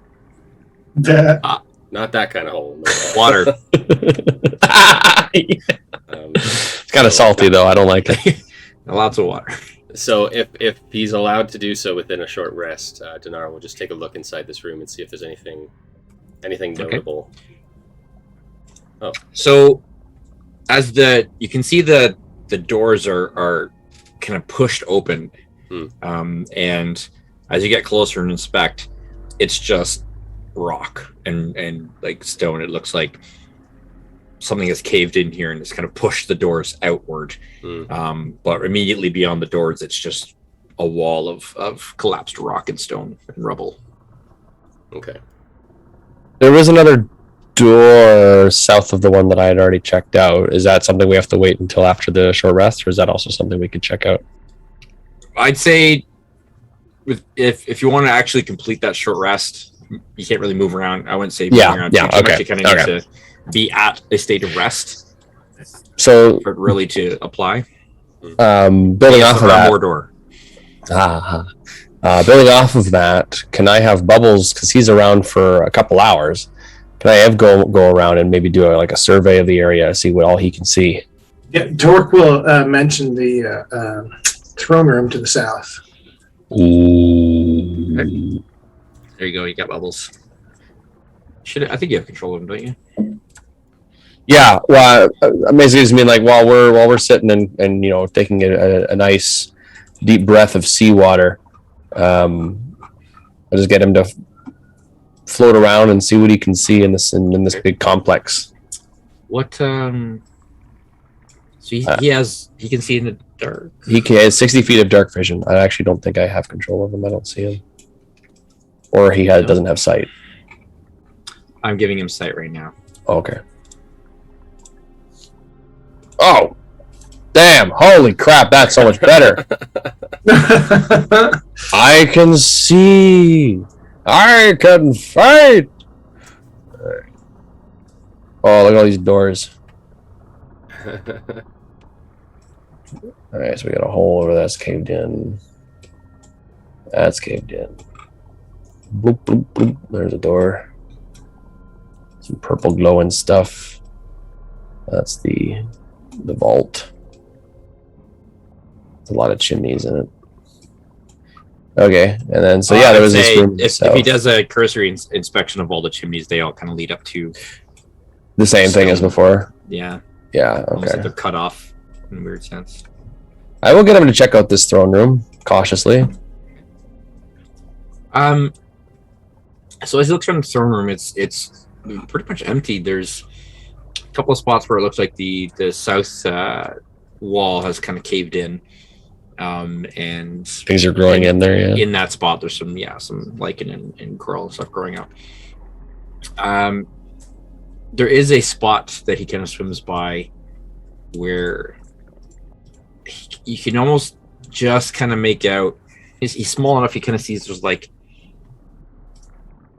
tiniest, almost like a little bit of a passage through part of a wall that's collapsed over here. Looks like some of it might be able to be moved.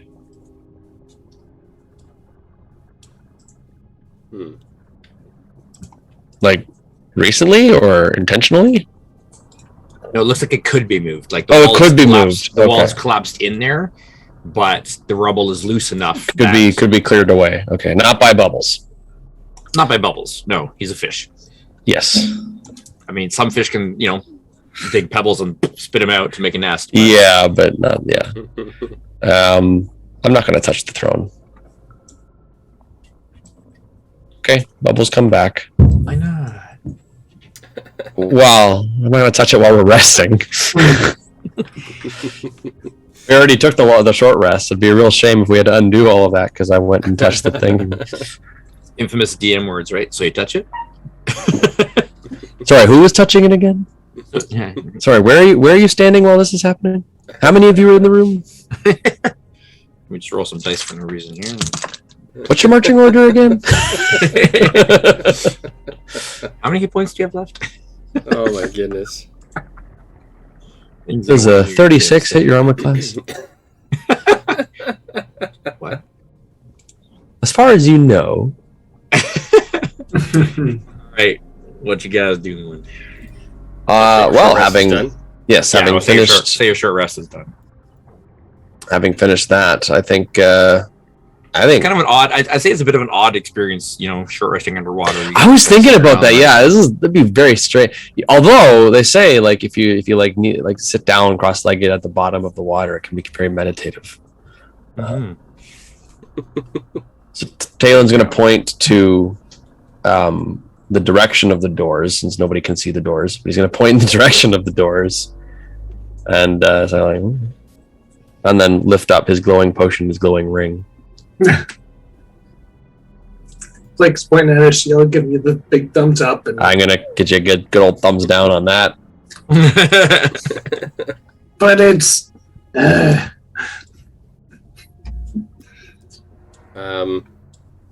I would not be surprised if Torque took the short rest to that very meditative state at the bottom of the ocean here. I mean, that's just how Torque normally sleeps.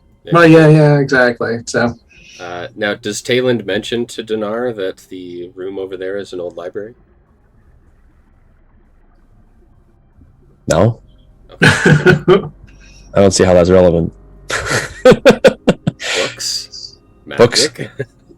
I mean, you're welcome to go look.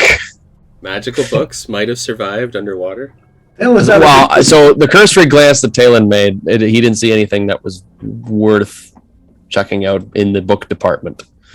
That being said, now that we're not being attacked by a giant death golem, there certainly could be something found there. Axiom automaton, not a death golem. Get it right. I think Dinar will take a moment to investigate the library a little bit. Give it a closer look and see if there's any books that seem to have stood a better. Just leave us in the darkness. That weren't liquefied. Yeah, I'm going with Dinar because Talon, much like most of the human race, does not like being deep underwater in pitch darkness. What? Torque will follow. It's just one of those things. I'm not a fan of. I'm not a fan darkness? Of it. I don't know why. Yeah. Yeah. So just kind of shrugging at Dinar like. Waterlogged.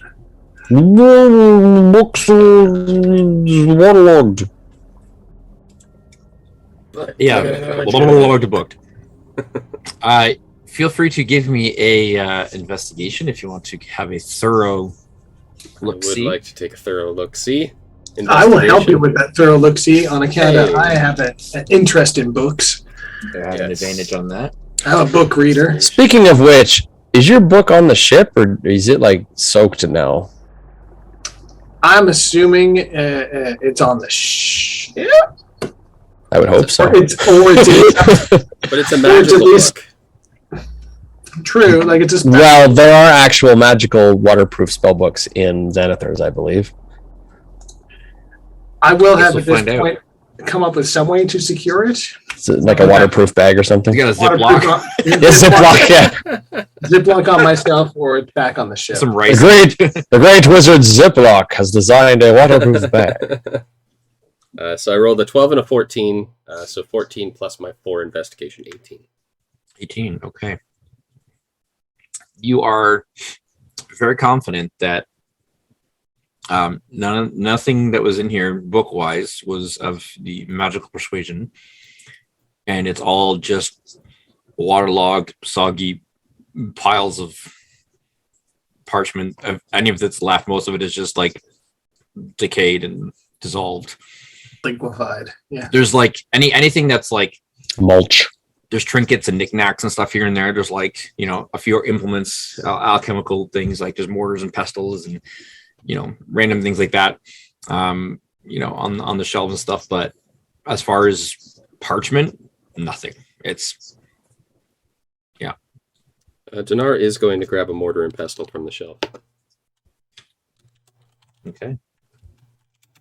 Give me a, no. I touch it. All right, so then I guess since everybody's following the light, Dinar will make his way back, and under Talon's guidance, we'll make following the light. We'll come down to the doors down submerged like a dwarf in the middle of the night. Fishy. Wait for Torque to. We'll get him to open the doors. Yeah. You can drag him, Oh yeah. You have control of him. Well, then there you go. Thank you. And Torque will open the doors. Attempt to, at least. Okay. It's going to be pretty embarrassing if he can't. Torque's going to need to make a... he's proficient in athletics, so... we'll do him athletics. Somebody roll me a d20, please. +7. Okay. For Monsieur Torque. 8 plus 7, 15. 15, okay. Gives a really good shove on the door. Unlocked, but it opens like the tiniest little bit and then just stops. And even as it opens that little bit, a couple little pebbles just kind of break free. And through that tiniest little crack, you can see just rock collapsed. Oh, okay. So the door was fine, but behind it is not. Okay. Well, then Dinar will start Whatever moving towards the was beyond appears to have been destroyed, collapsed in, caved in. Let's leave the throne room for last.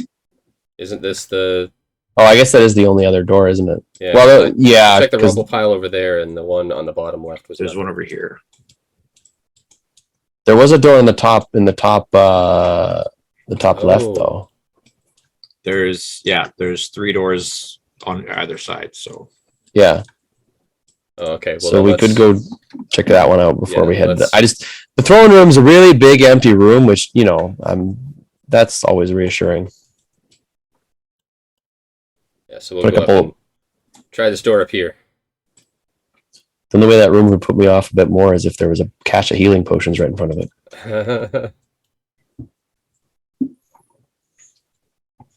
Come on, click. we'll have Torque make another strength or athletics Yeah. check. So D20 plus 7. Somebody else. Peter did. Alrighty. It's +7, you said. Mm-hmm. 26. Oh, Rips it off its hinges.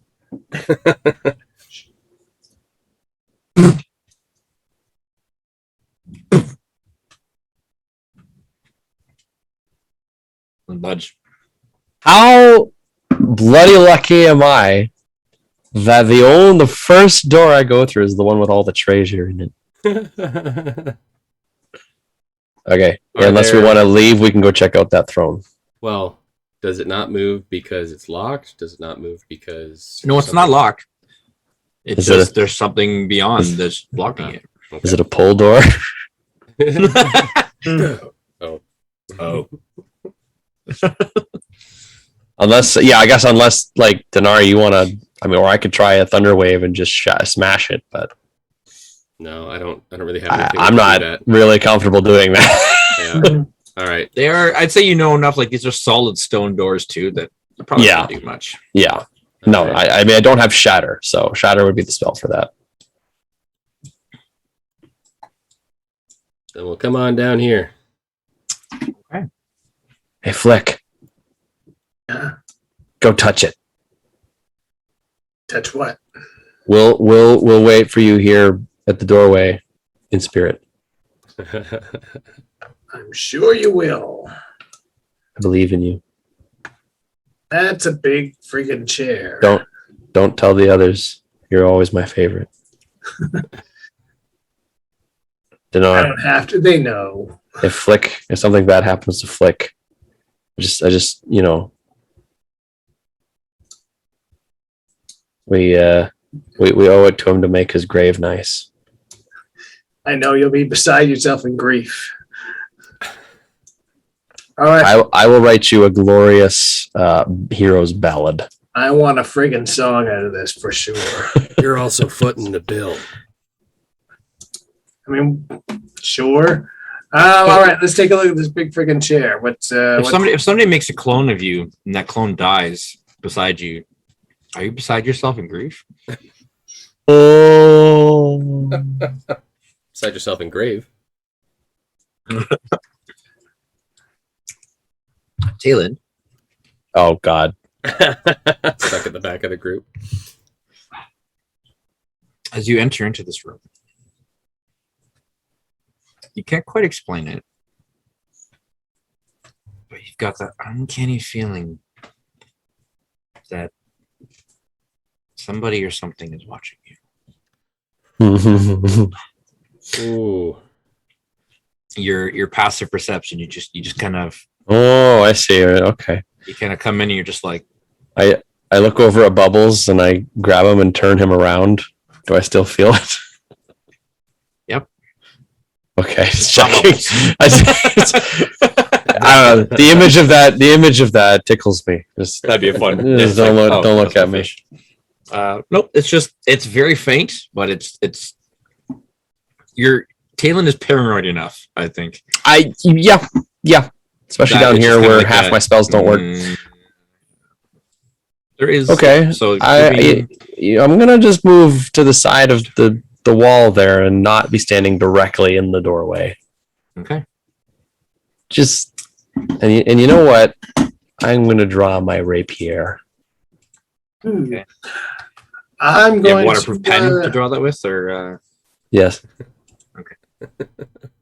waterproof paper? Yeah. Puns. Haha. Ah. I'm gonna take a look at this big friggin' chair. What's up with this thing? Okay. Big chair. So it is masterfully carved out of what appears to be a single slab of marble. Oh wow. And in the back of it, so like on the backrest, carved masterfully right into the center is that same crest with the kind of crystal shape in the middle of the shield. Yep. And it looks like you can kind of see like an indentation where a cushion might have been sat at one point that is long dissolved and gone, and only the marble remains. But it is beautiful. Like this is a work of art that took care. And even after however much time has passed, you can just kind of look at it. It is perfectly smooth. There are no flaws, no chips. There's nothing that is wrong with this. Like this is the best carved throne, put it that way. And it is a beautiful thing to behold. Does it look dwarf sized? Yeah, it does. It's big, but the actual like spot where like somebody would sit is much smaller. okay. So it's like it's been crafted It's large enormous. to give. It's an immaculate throne sized for a Small butt. Got it. It's meant to give the like this impression of grandeur and great size for whoever whoever's sitting there. It doesn't matter how big they are, but it's the fact that they occupy this massive They'd be chair dwarfed by it, is what you're saying? Exactly. Indeed. He'll go redraw his rapier. You can give me an investigation if you would like to take a closer look. Dinar will Yeah. have to assist. Dinar will assist with his light sources. Can I make like an active perception check and see if I can figure out You may. what the okay. All right. With the assist, that's a 10 on the investigation. Oof. Better than the 4. Yeah. Holy moly! Not 20 on the Bam. perception. Beautiful. Okay. So first the throne. Flick, you know absolutely nothing about Dwarven thrones. There's a good butt indent right there. I see that. And so looking it over, nothing really Yep. stands out to you at all. Looks like a chair, all right. Talon, Mm-hmm. as you kind of concentrate a little bit more and try to kind of hone your senses, right, and kind of block out distraction, there are 2 presences in this room. Feel them. You don't know where they are. You don't sense any hostility. But there's definitely 2 entities. And not likely of the living persuasion. You get that little bit of a chill. Just slightly. Okay. Maybe we don't touch the throne. Maybe we don't sit in it. I mean, I've been poking around, Yeah. looking under it, looking on it, but I haven't quite dared to sit in it yet just because, it's a little big for me, even, dwarf versus goblin kind of thing. So, yeah, it's not quite sized for me. Dinar. Yes. I think the spirits of those long departed are watching us. I was thinking you guys use the phone thing. It's the best. The message like, huh? Yeah. What do you mean the departed? The I dead? I just have this feeling like people who are unliving, no longer with us, pushing up the daisies, bereft of life, expired. Ex-parents.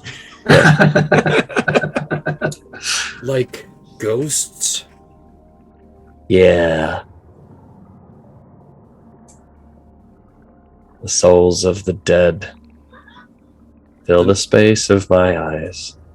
Dinar's going to take a look at the two statues behind the throne. Are they the same as the statues that were in the Grand Hall? Give me an investigation. Okay.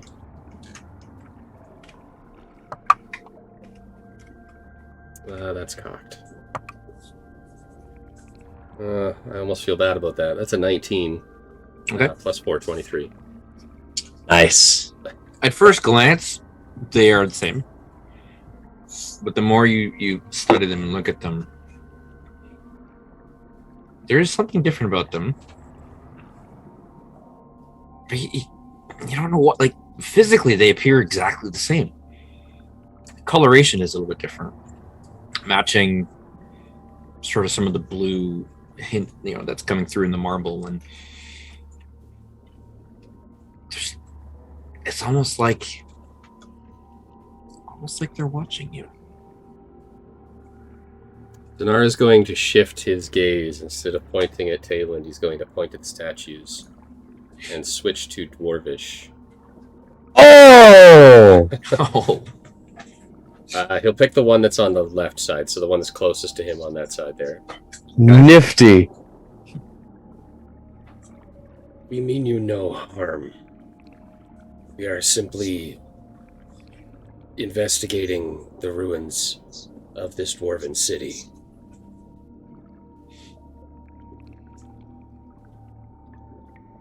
you can have inspiration, by the way. Hey! That's There. great. Sir, which one are you pointing at? This one here, the one that's closest to me.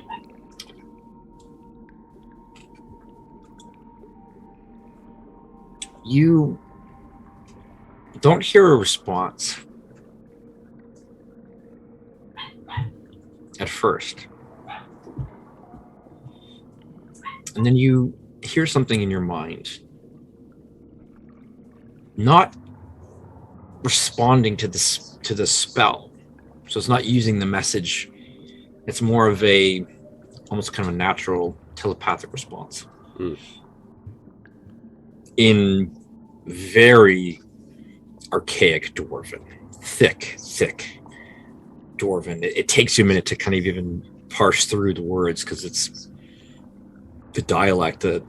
It's like trying to decipher like Middle English. Mm. Not quite Old English because you have no idea what it's saying, but it's just like it just doesn't sound quite the same. Mm. You are not Dwarven, but you speak Dwarven. Who taught you?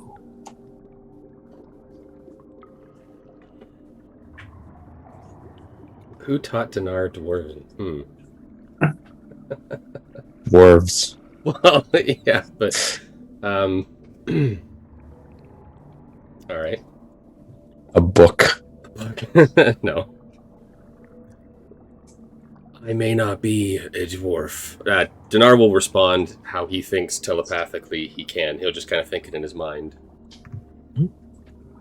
I may not be a dwarf, but I was essentially raised by dwarves. The Gungrim in particular, if you happen to be familiar.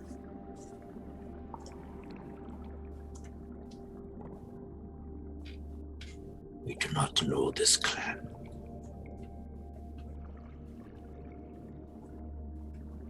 You bring a goblin here. Yep. Flick's looking under the chair, like looking for like secret passages or like trapdoors and crap under there. Dinar, I don't know how well this will carry underwater, but Dinar's going to snap his fingers towards Flick and just hold up a mitt, like stop. What gives, man? Again, telepathically. don't know what the goblins were like in your time. They have come a long way. Many are civilized. Like this one here. Finger is right up his nose now.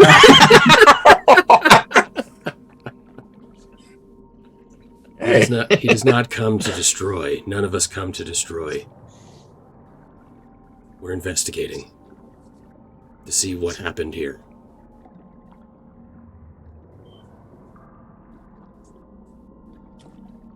There's a moment where nothing happens. You hear no response. And then, out of each statue, a ghostly figure kind of emerges. And as they emerge, there's a pale light kind of coming off of them. They have a strange look to them. They're very clearly dwarven. And though they are undead, you don't get that sense that you normally would off of a ghost or undead. There's almost like not quite a benevolent aura to them, but there's not a hostility, there's not an evil to them. And this light that is coming off of them, it's you kind of connect with it in a moment, because it seems like it's an inner light. It seems that they are able to kind of produce this light much in the same way that your own inner aura works. And you all see this now as these entities kind of emerge from these statues and come forward. It's like, ooh, finger comes out of the nose, like, hey, what? And Dinar will, with still looking at these two entities, will just hold up a fist, like a hold to the rest of the group. Collectively, you hear voices in your mind. Flick and Torque have no idea what is being said. It's just like,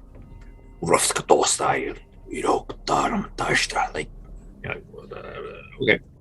Someday we're going to encounter goblins and you guys are going to be screwed. In Talent, it takes you a minute to. Your Dwarvish is... It's like an old good dialect or something. But it's like ancient Dwarven, so it's like... Yeah. But you're able to understand. So Dinar and Talon, you're able to kind of interpret and understand what they're saying. We are the Drakfost, the Undying Guard, here to watch over for eternity. This is in our minds. We hear this. Yep. Yeah. If you mean us no harm, we mean you none. Please I will forgive the automatons.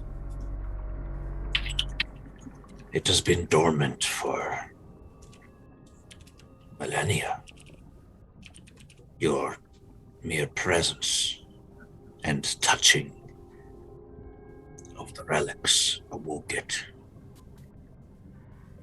It has long been out of our control.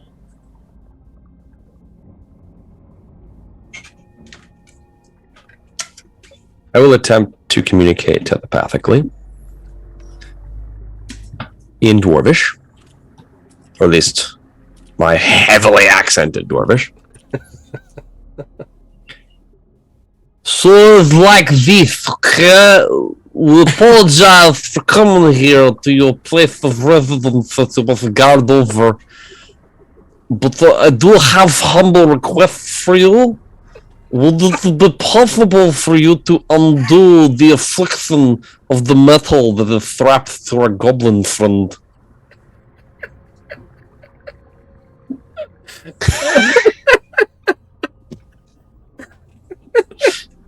If Dwarven ghosts could facepalm... Look, Talon is good at reading Dwarvish. Dwarvish. He doesn't speak it very often. Oh my god. That's amazing. Butcher our language, but I understand you. The curse on that shield is not hard to bring.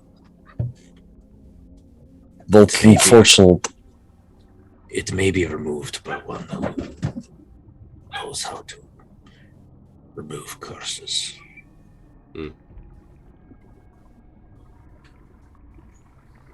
You may take the items if you wish. But beware that others might be cursed too. If we touch them, will we become cursed as well, or is it only if we wield them with intent to use?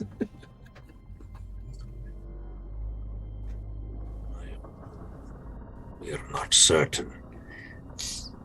There is a presence deeper within this place. One that is unwelcome, but is beyond our ability to handle.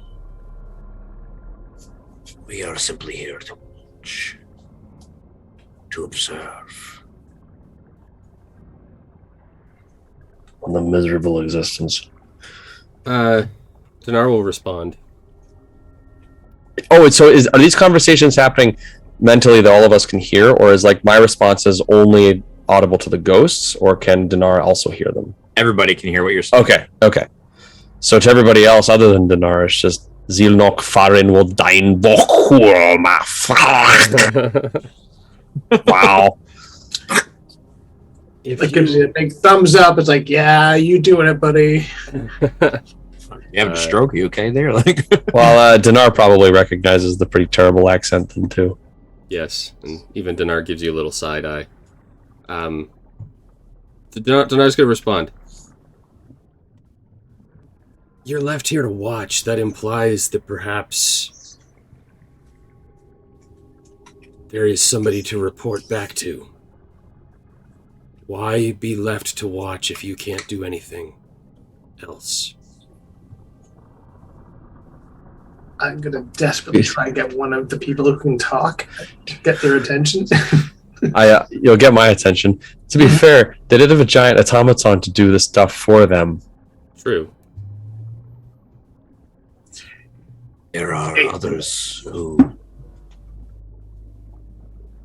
were part of the Undying Guard who had different duties. We are to wait for the Dragfoss to return. I do not think they will.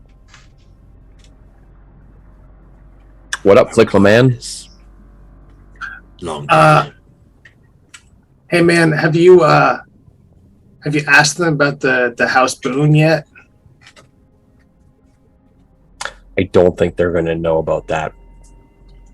They were the ones who sent us here. Maybe they know. Maybe it's like a They don't know who the Gungren Dwarves are, so... Could be a short form for their ancient... It might be their brother. Who knows? I'm just saying. Perhaps it's better if Dinar asks them. Feel it to them. That's all I'm asking. Dinar? Yes? Do you think they know anything about Ship Boone? Hold on, let me switch lines. All right, Flick, I've asked. Appreciated. Now I'm going to look for that secret passage under the chair again. Back on hands and knees. So responding back to the Undying telepathically. So, you assume your kind are gone and not returning, yet you remain to stand watch. Are there any other clan names besides the Dragfost that you are familiar with? Perhaps are still around in this time?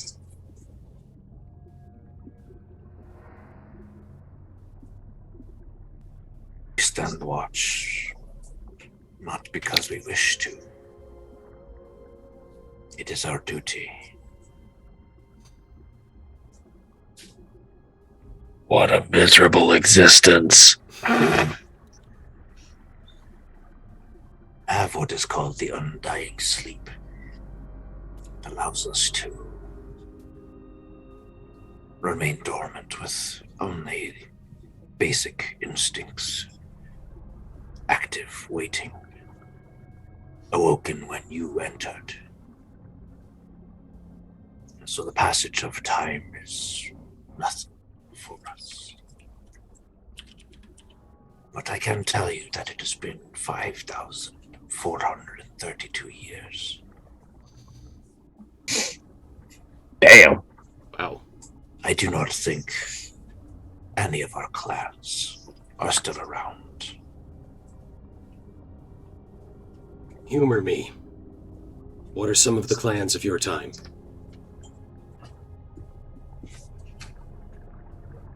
You are not Dwarven. I will not share our history with you. It is not mine to give.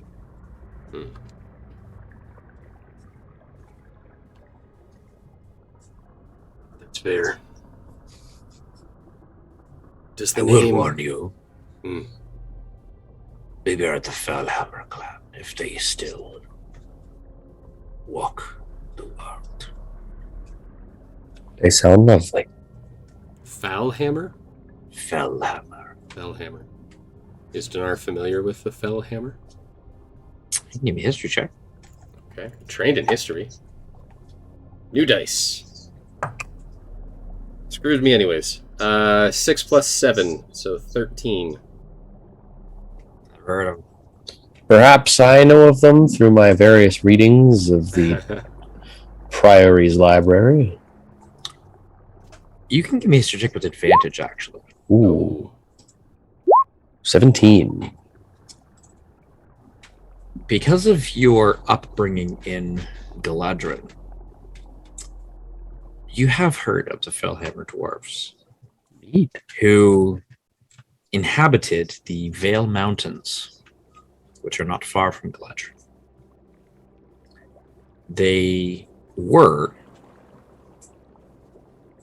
followers of Baphomet, the Demon Lord. Ah! They were a clan that was cursed by all others. Oh. They are dead. And have been for a long time. Hooray! Yay for the good guys. Yeah. I'm sure they'll never be heard from again. Yeah. Well, further than aware that clan has fallen to the forces that seek to destroy them.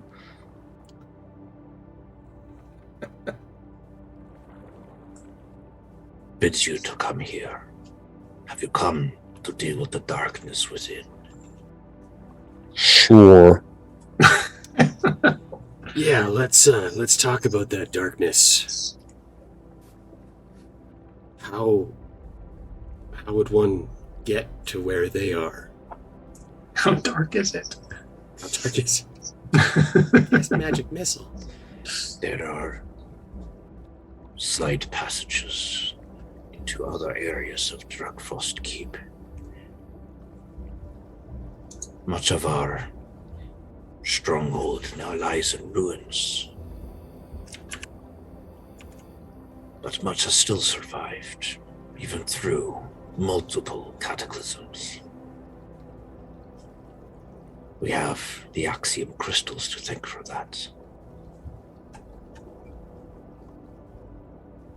If you follow that way, And they kind of turn and look towards where the break in the wall is. you may still find passage through the rubble and ruin into the forge, where it rests.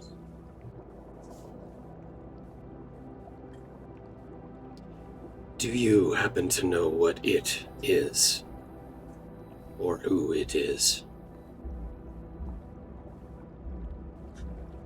We have wondered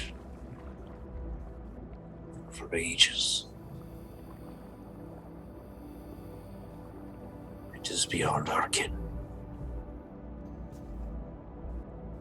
It brought about our downfall. brought ruin to Drugfast. Long before we sank beneath the waves.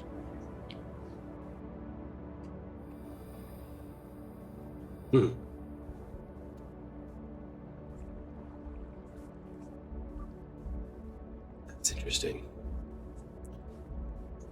Is this the only location the Drugfast were? Or is this just one of many ruins that we might uncover? This is the heart of our domain.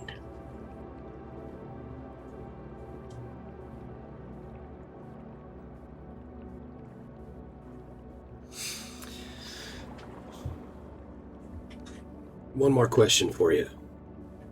Unless my compatriots have others.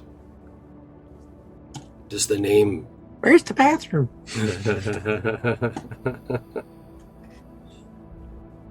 Does the name Boone mean anything to you? They actually kind of like turn and look at each other. No.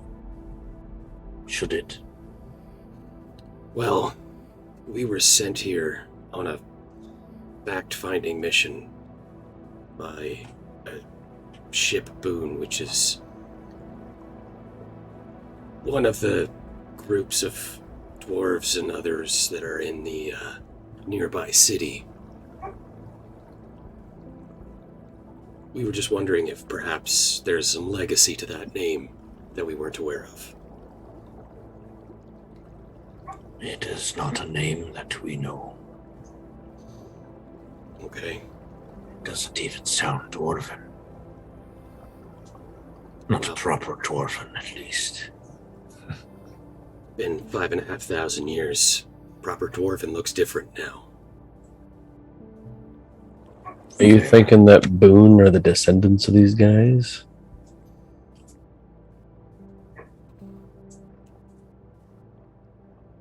I don't know.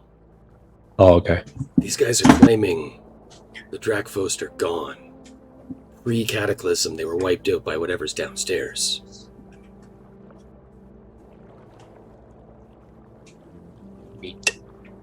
Yeah.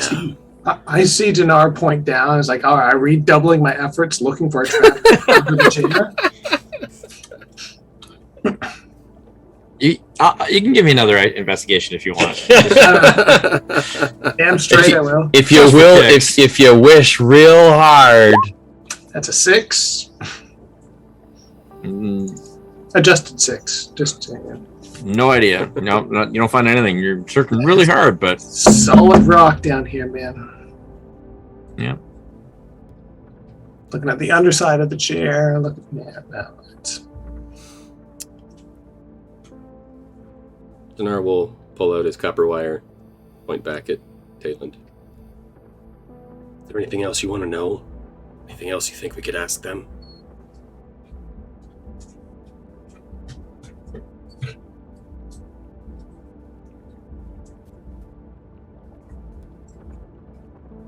I think I'm good. Yeah.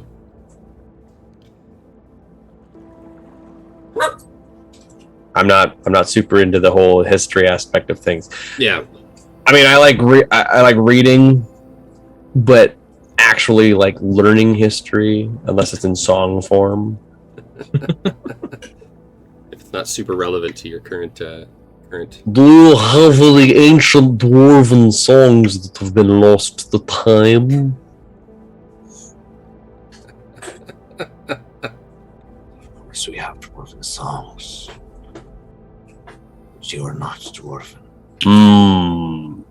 We will not teach them to you. Hmm. Hopefully.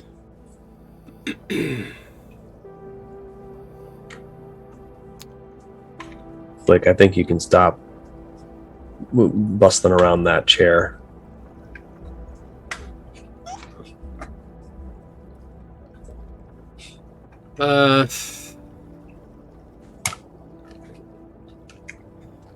What else do we need to ask these guys? Or what else do we need to... Well, I mean, we have a heading.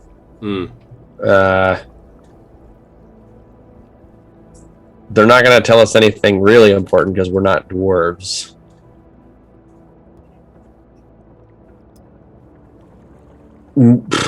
Maybe. Yeah. I mean, the only thing I'm thinking is, the more we explore this place, the more I kind of don't want to tell them about it.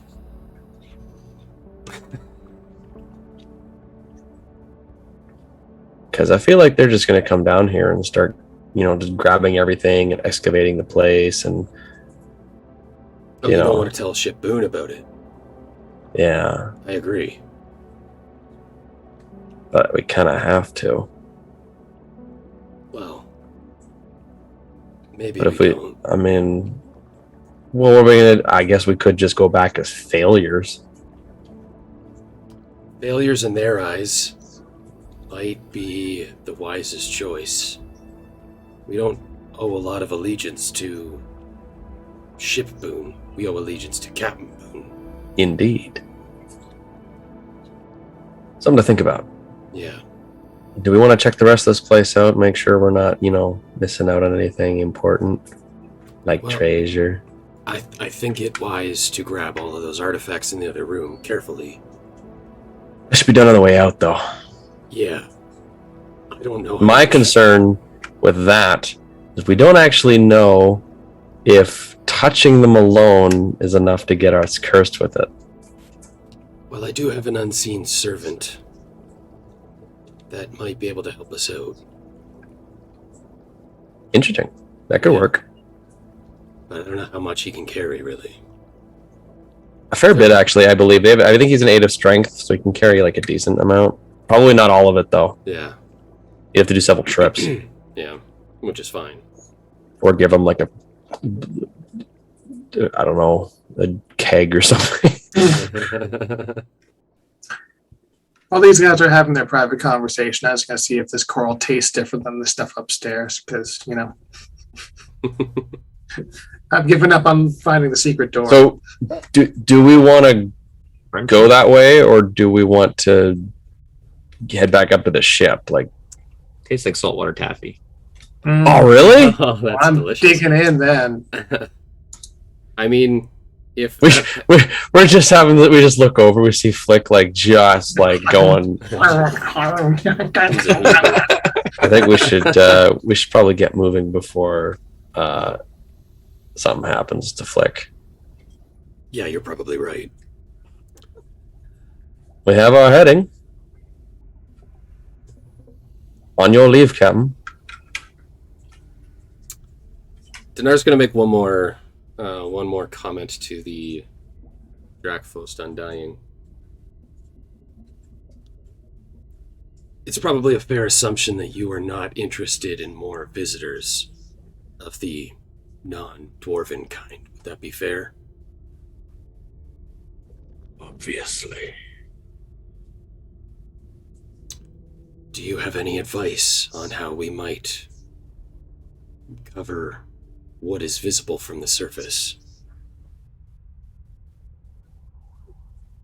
We do not know what lies outside these walls.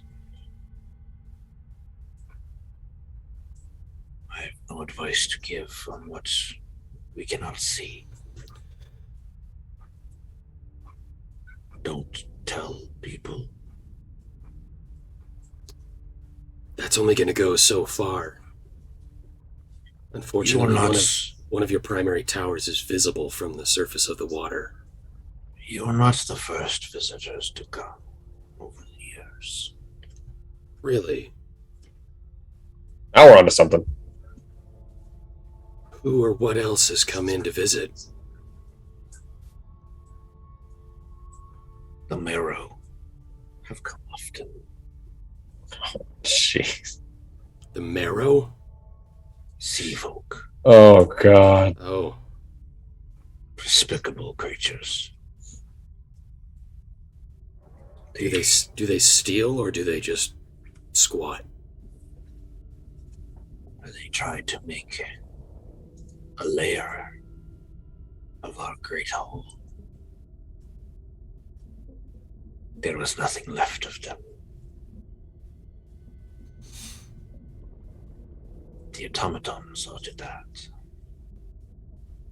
This was centuries ago. Which is why we didn't find any remains. You are the first in a long time.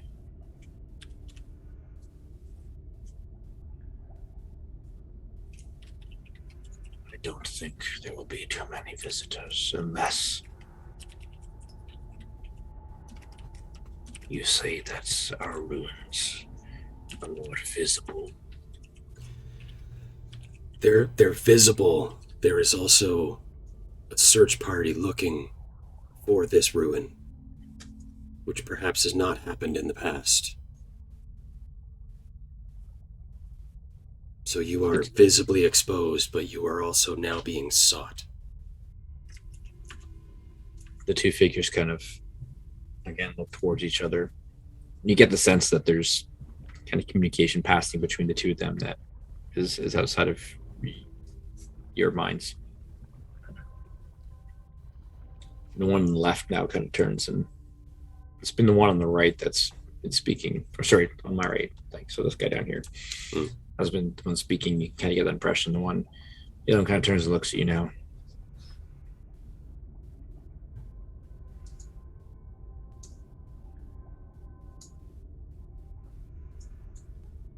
We do not wish unbidden visitors to come. I'm curious as to why some would be intentionally searching for us. If they were once Dragforced, then how did they know of us? We have gone to great lengths to ensure that our histories were not known to many.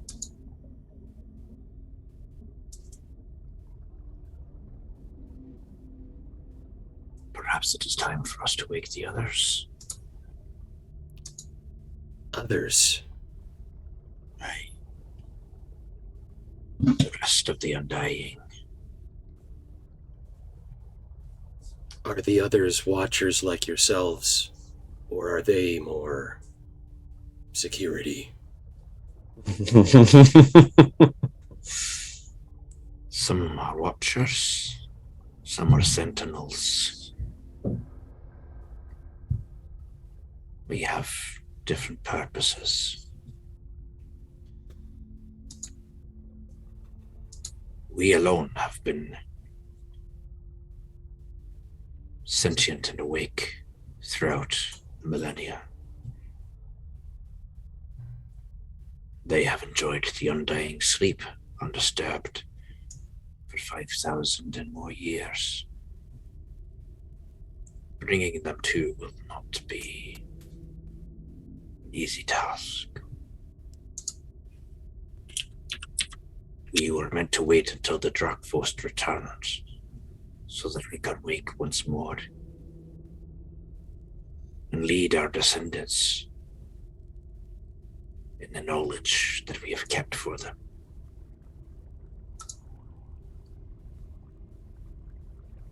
Perhaps it is time for a new course of action. They kind of look at each other.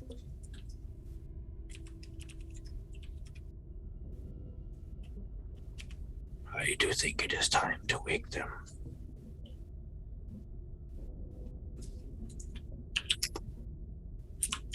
If you leave this place now, know that it might not be the same when you return. Possible that might be for the best. Will you allow us safe passage before you activate your sentinels?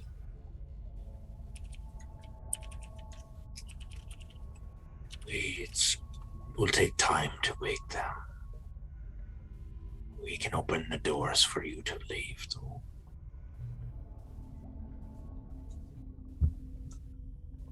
Okay. It's possible that those who seek your location are not quite after you, but after the artifacts in that other room. So, as you mentioned, we will try to remove them. Perhaps that will allow you to stay hidden. Do what you must. We sense no evil from you, no malevolence. Told you. You may go in peace. If you return with destruction accompanying you, or because of you, know that our hostility will be awakened toward you.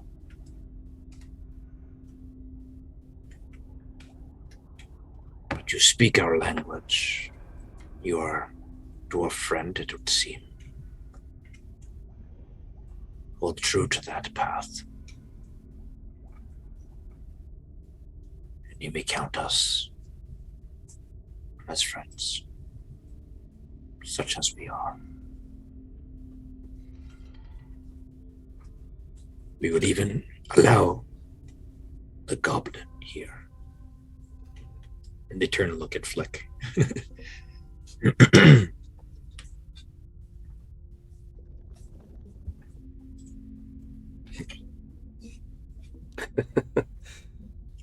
Dinar will give a little bow, and then make his way towards the door. Okay. Oh, I guess we're leaving. Scoop an armful of the delicious coral into my bag and scoot along beside. The two figures just kind of vanish back into the statues. I will gesture that I want to talk.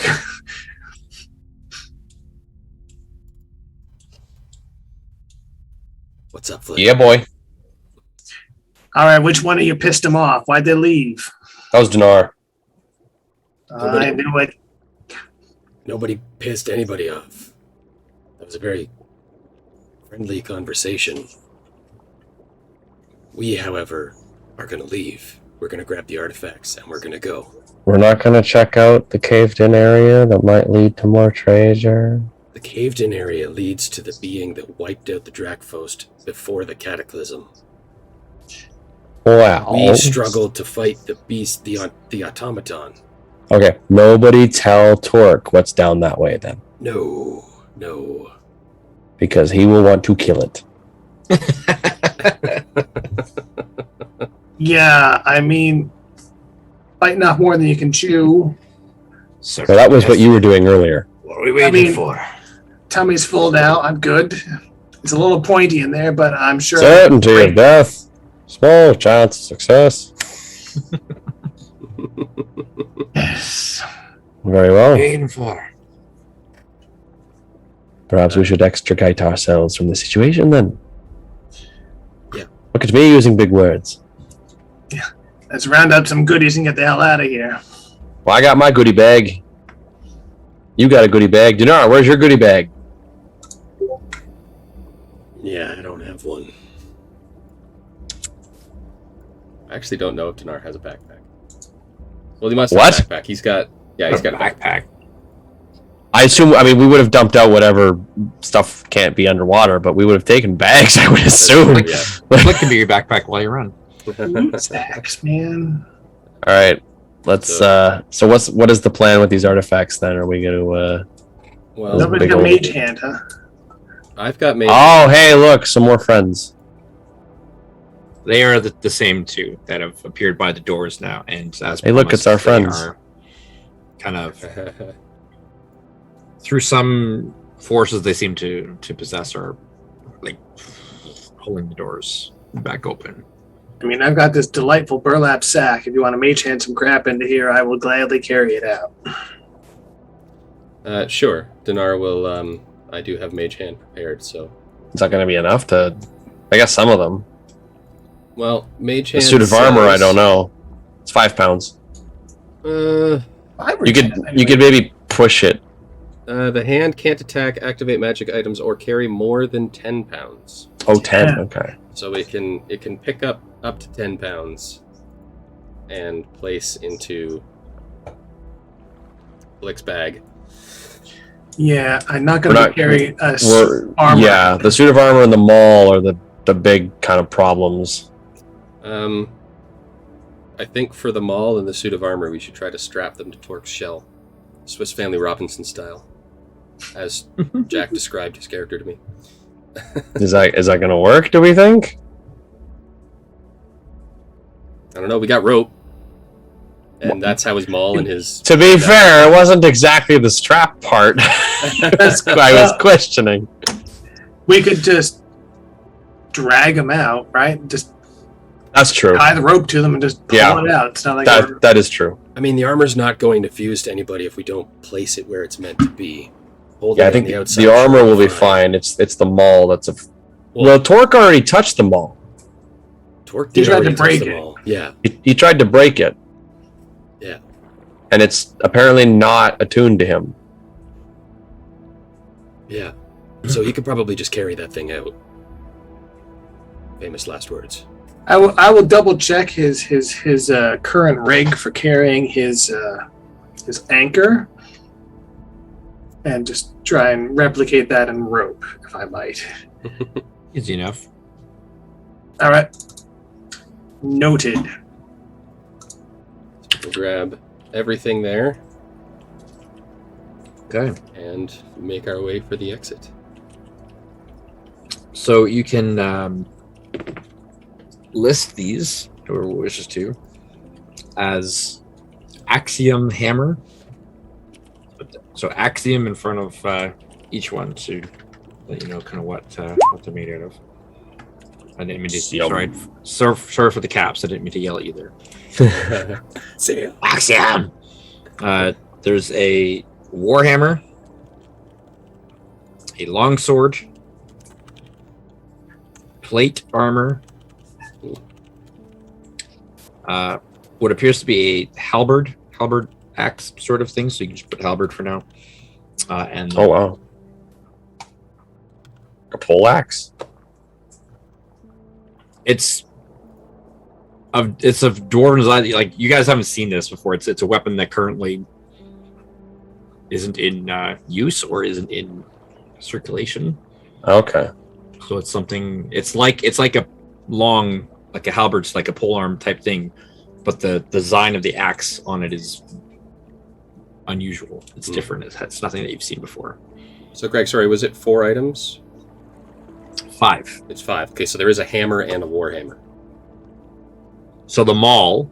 Yep, is a warhammer. So there's the maul. There's the warhammer, which is over here by the shield.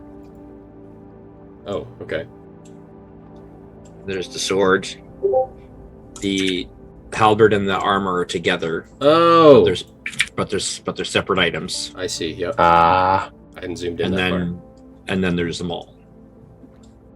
And the maul isn't a warhammer. So that's different. It's a maul. Okay. It's a maul. Okay. All right. So maul, warhammer, longsword, plate armor, and halberd. Okay. So once we have it all, we'll make our way for the exit. Okay. Unless somebody else has something they want to do. Turn the lights off here.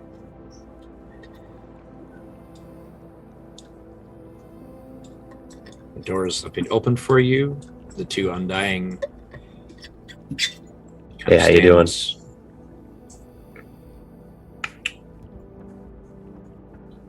Allowing you passage out.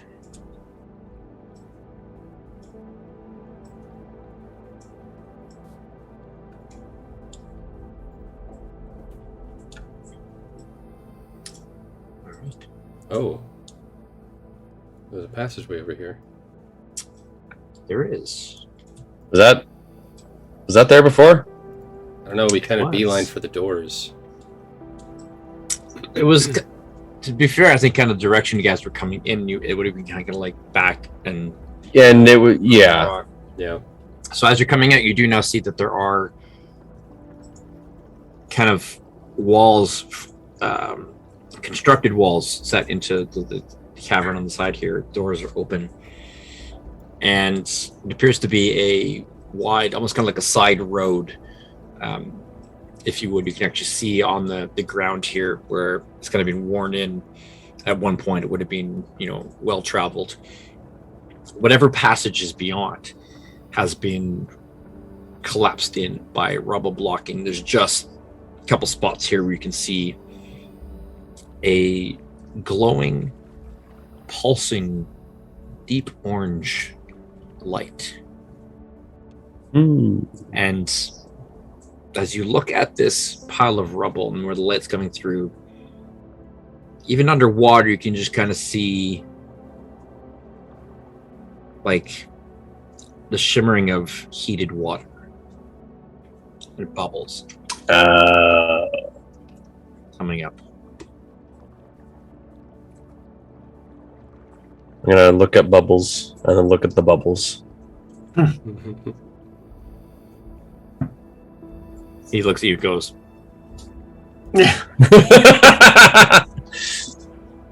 Smart fish.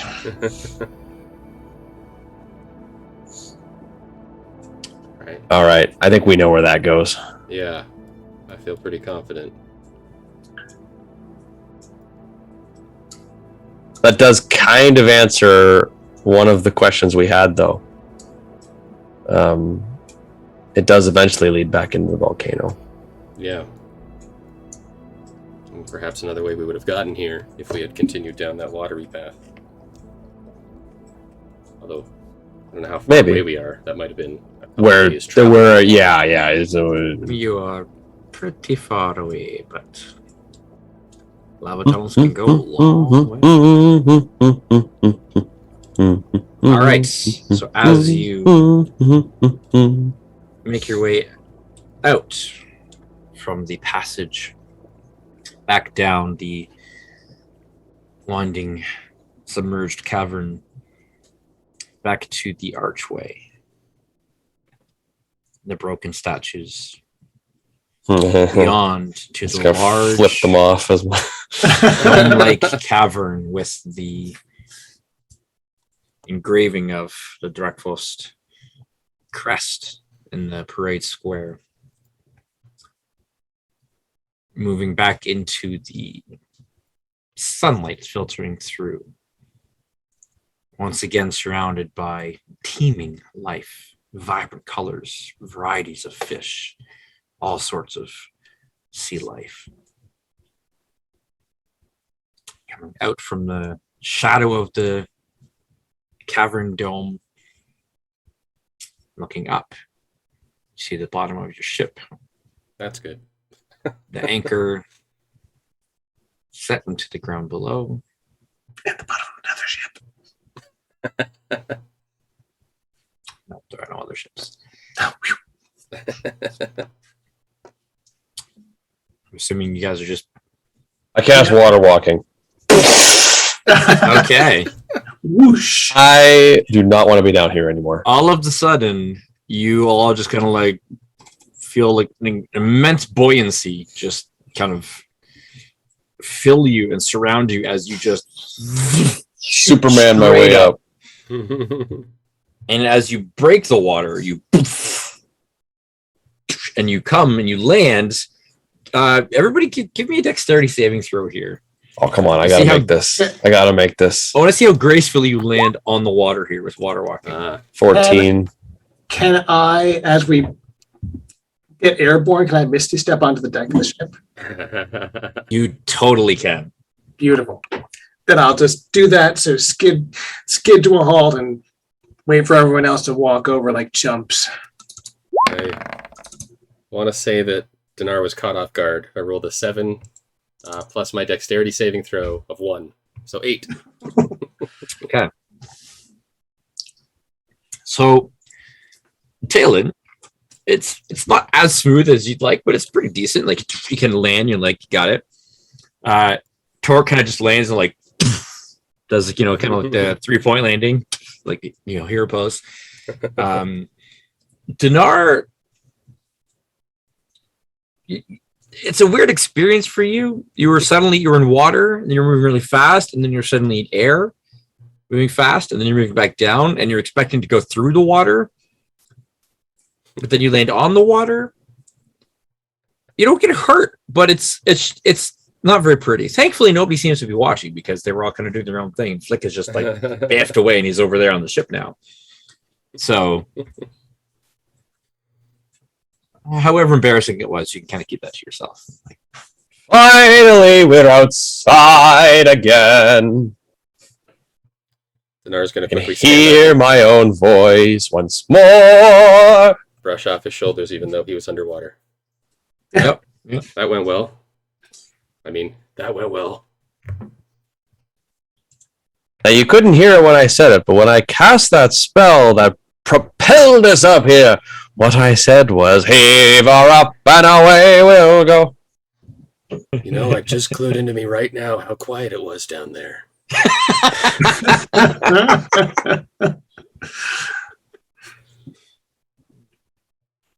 Yes, they're called sea shanties, not undersea shanties. So. Undersea, yeah. I'm sure Torque had a for that. Yes, it was very peaceful. I believe that is another point for Torque.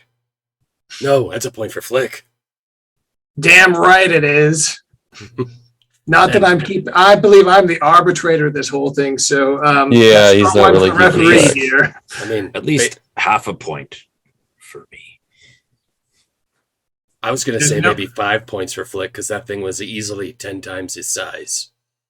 So, You just got to know where to poke it, man. I tell you. Now then, we've been down there for a while.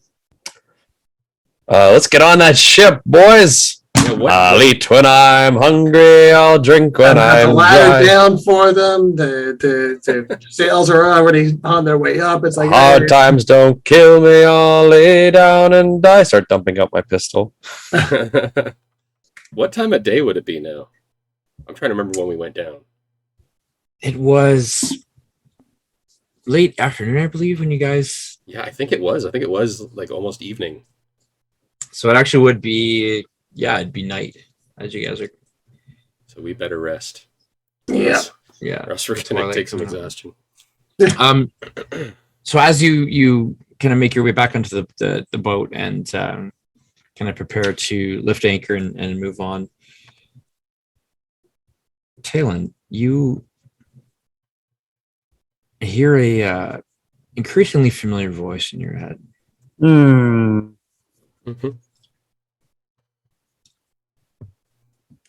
So you've been underwater too. Guess we have something in common now.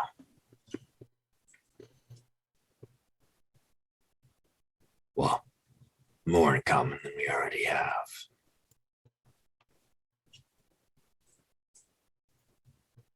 The only thing we have in common is we're both going to die.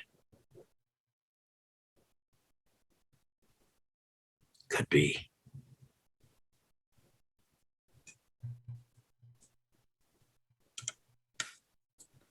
That's all you hear. Do any of us hear that voice? You hear Talon's answer, probably, depending on where you all are, but you don't hear the voice at all, no. And getting onto the ship, he was very happy. He's doing very jaunty songs. He wouldn't shut up. He goes quiet all of a sudden for about 6-10 seconds. And then he just kind of stows his pistol and walks into the ship, singing a song very quietly under his breath. By passive insight, I know that look. He's looking for a bottle, and I don't know why. It's starting to piss me off. you went a couple hours there without a drink. No, this is different. This is the mood. Capital M mood. And if we're gonna peel that onion, delicious, mind you, but we got to figure out what's causing this crap.